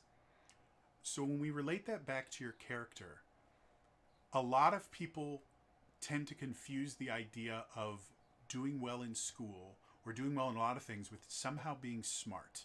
I know a lot of really, really stupid people that got straight A's. Simply understanding how a system works and being able to work within that system does not mean that you are book smart or intelligent, but that is a type of smarts. That is being very, very, and a lot of times, again, a lot of people that can do things where they can walk into a test and just take it for a class that they never took. People would say, wow, you're really, really smart. Can you do, this math equation? No idea. I never got past algebra. Well, how you're so smart? You took that test. No, I understand the system. Albert Einstein was absolutely horrible from a linguistic perspective, languages and the things like that. Not that he spoke poorly, but that was not how his brain was aligned. But he came up with a theory of relativity. So, if you want your character to be smart, and that smart to be in social, and that not being smart is I know what Bobby likes in his tea and all this stuff, but actually being I understand people really well. Kind of the idea of a psychologist. They are a scientist, but their specialty is understanding people. So a psychologist may not have ever taken, AP calculus or something, though I would have a hard time believing you could get a master's without taking calc. But they may just not be good at math, or they may not be good at memorizing facts or things, but they really understand how brains work and they really understand how people work. That, to me, that kind of feels like what your character is. And that Yeah. would be a very social focused character. Yeah. So I've ended up with a 7 in social, and only a 3 in smarts. And at the moment, I've gone with, so I've got a D4 in streetwise, Mm-hmm. and I've got a D6 in persuasion with a specialization in embellishment rather than flattery. Because then I was like, this is love that. she her cover letter is impeccable. Mm-hmm. Her resume, incredible. I think a lot Whereas- of people undervalue the ability to truthfully embellish. Like, there's a difference Yeah. between just outright lying and knowing how to make something sound much better than it is. Exactly. And that's her thing. I've decided. In smarts, I've gone D4 in culture. Okay. For a while there, I was torn on alertness because I was like, oh, does she have good insight? But I don't know whether she's that kind of social either. I think her social is more systemic than individual, maybe. Well, and a nice thing about this, that may be a growth moment for your character. When you level up, you may put a point into alertness. So Yeah. And also I remembered that my student influence gives me something to do with the specialization. So I was like, I should probably specialize in something. So I'm going to put both my points into the one thing. I haven't decided what I'm specializing in yet, but okay. it's something in culture, probably history or language. I don't know. Okay. And then I've got a 2 in speed with a D4 in initiative. Okay. And Which really, to then me, again, really feels like that character of you very quickly figure out what's going on and start taking your action immediately. yeah, I think yeah, that's cool. exactly. And then I thought about it. I was like, is she like a finesse person? I don't know that she is. So I've got a 4 in strength Okay. with a D2 in might, a D2 in intimidation, and a D2 in conditioning. And I haven't decided yet because Imp, what was, because you were thinking going along that line of the sort of the taunting Spider-Man-y thing. Were you I think it's leaning- going to fall in persuasion. Okay. Because I'm torn. I kind of was thinking maybe intimidation taunt, but I haven't locked it in. I think it's. I think in regards to, because like my idea for persuading is like keeping them off their game. You could be more like you're playing head games.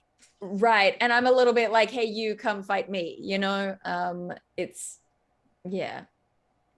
I like it. I think, and mechanically, it fits really well. Yeah, so I with think the it's like outsider you and I. character. being able to taunt someone to fight you on your own, like that fits really well Yeah. mechanically. Yeah, We're yeah, heckling, but in different ways. yeah, different applications. Yeah. Okay, cool. Excellent. So, for the most part, those are your characters. You have them built. Technically, we do have, and that's where I don't follow this particularly close, because the step 7 is describing your character, and we did that first before starting anything. Yeah. We started with the character, and I think that makes a much more fun character itself. Well, I did have a question, because I don't know if maybe I'm misreading it or there, because the spectrum rolls I show is it says I have a +2 to speed and a +1 to smarts. Yep. Is that already incorporated into the 12 points I was given? No. So again, the reason I had, when you picked your roles, I told you to Yeah. put those in first, is those are Yes, in yes, yes. addition to your 12. So the 12 are in addition to anything you got from your origin or your role. So theoretically, because every role gives you 3 points, and every origin gives you 1 point, you should have a grand total of 16 points across strength, speed, smart, and social. So if you add everything together and you don't have 16, you need to add so- something somewhere. Okay, so I misunderstood that. So okay, so I should actually have, because you said it's 12.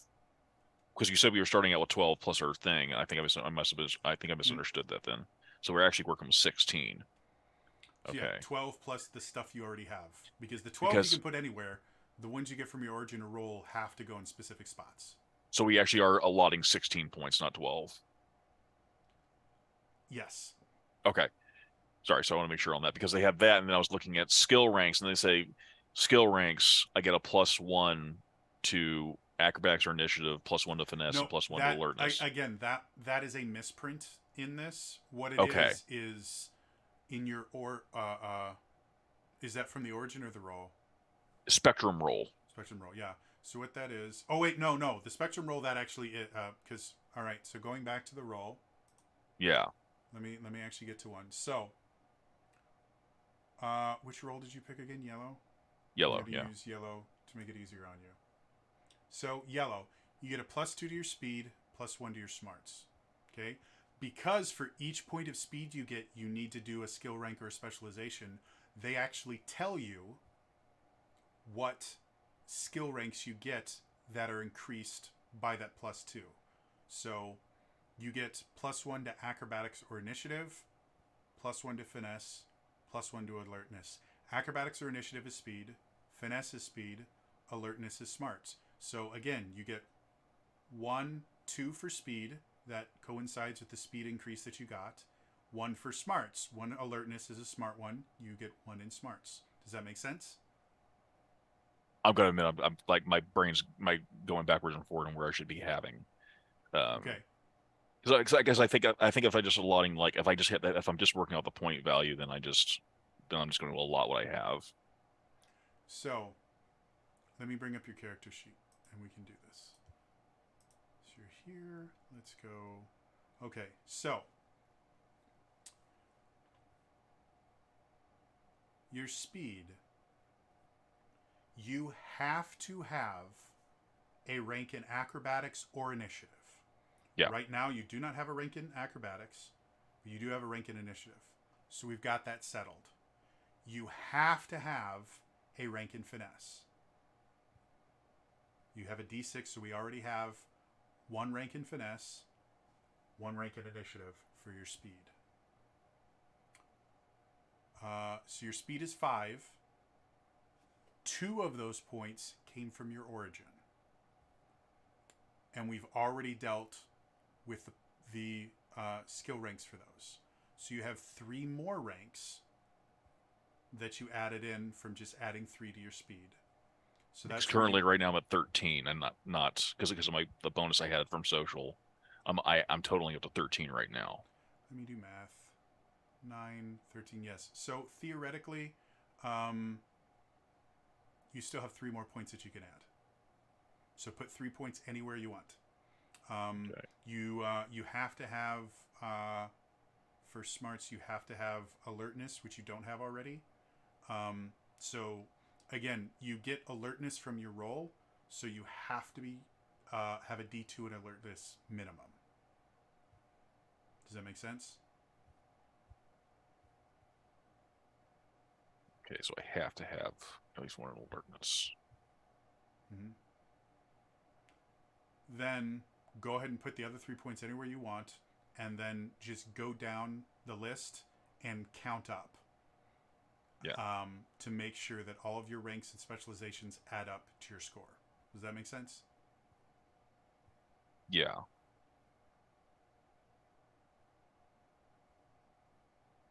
You may be checking my work over later after Yeah, this we'll time. deal with that when yeah. I'm not broadcasting dead air. So, yeah.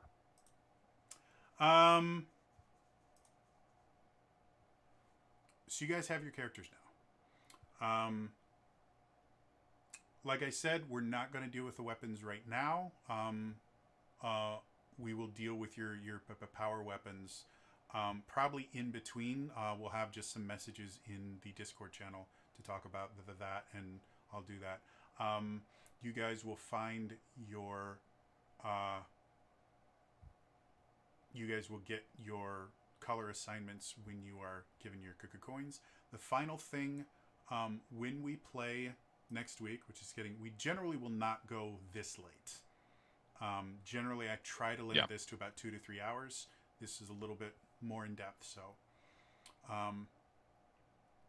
when we play next week, my plan is each one of you are going to have a small little story where it'll just be me and you talking about your character getting put into a situation where you will kind of have to show the reason you're going to become a Power Ranger. You'll be given a choice or a situation where you're going to be given a chance to kind of show off your Power Ranger-ness. And then you will all find, I will come up with a situation that will put you all together, and we will kind of go from there. Is there any, again, because it's a relatively short thing, think about, we're probably going to go through maybe 2 or 3 episodes of a Power Ranger series. So is there any thing that you think of about your character, about other characters, that you really like to show, would really like to show up within the first couple episodes of this series? Are there interactions that you would like? Like, would Dale and Daniel, would you guys like me to reference the soup kitchen and that little interaction that we described between you guys? Would you like that to not be a thing? Would you like that to be a kind of a repeat performance? Like, you guys meet up, you could become Power Rangers, and then the next episode you've decided to go to the soup kitchen. You go, oh, you're here too. Oh, I remember. Oh, I very remember that. Oh. I don't know. What do you reckon, Daniel? I would be okay with that. Okay. Yeah, sure.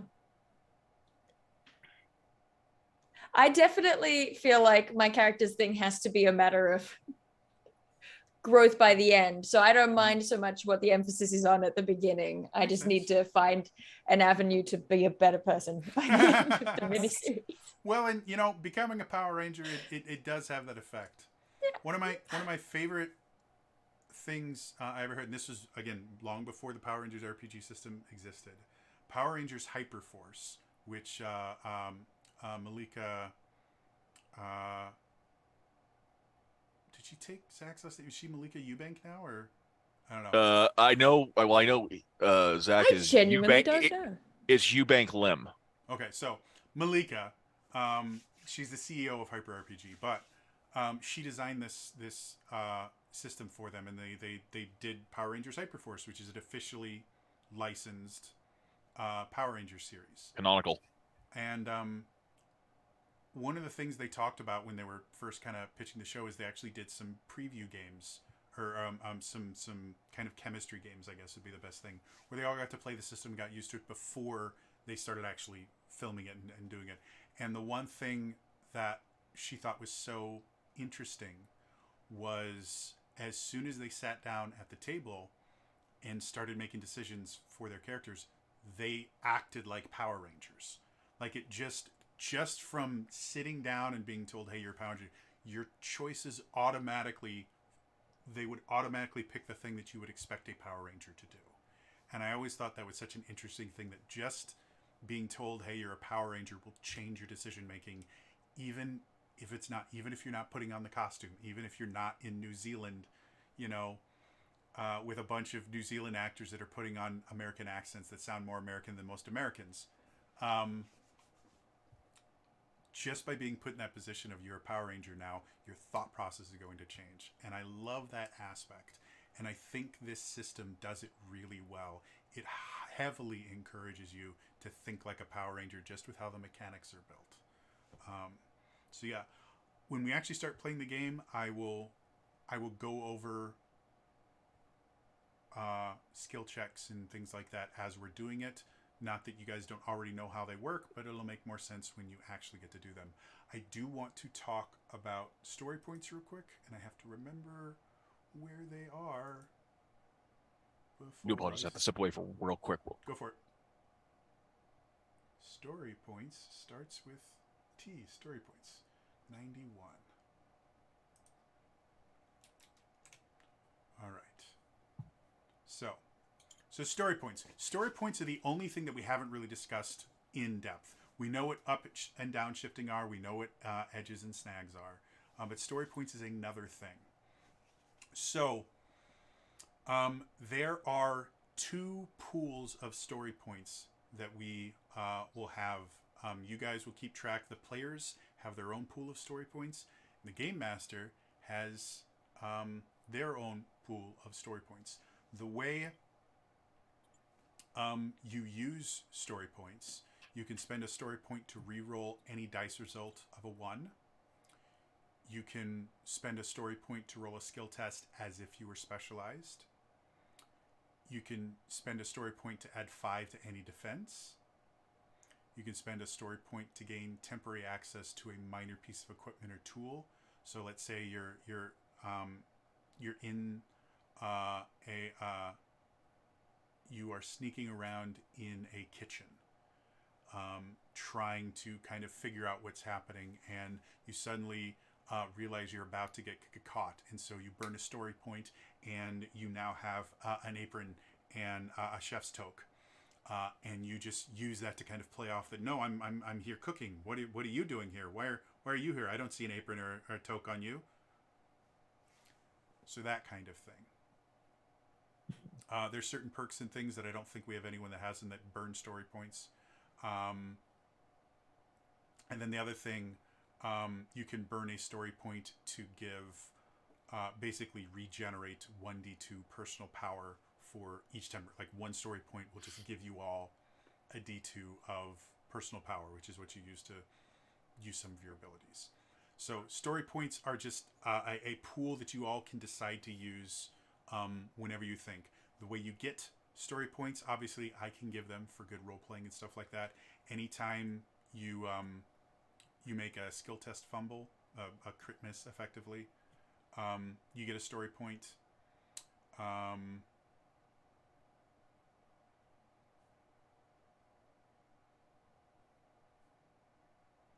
And then, yeah, and because I'm the storyteller, I have my own pool of story points that I can use to kind of create issues and stuff like that.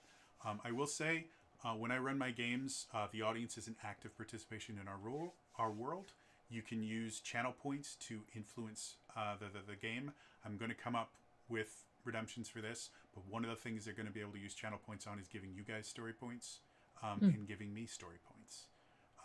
And other things like helping you guys regain health, stuff like that. It sounds broken. It's not. I've been running Realms of the Wild that way for 5 years now.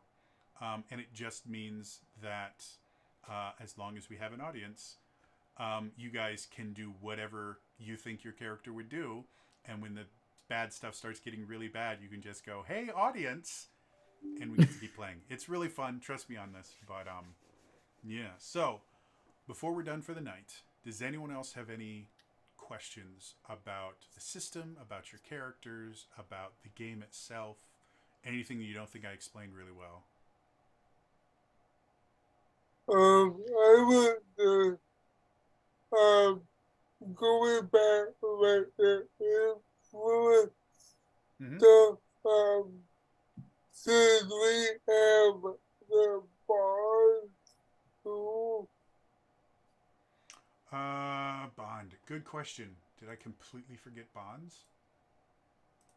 I think the bonds, as far as I could tell, there are bonds attached to the origins. Oh, yeah. But there's nothing in there that tells you to choose a bond. So, in the beginning of the influences chapter, there's a thing that says background influences, bonds.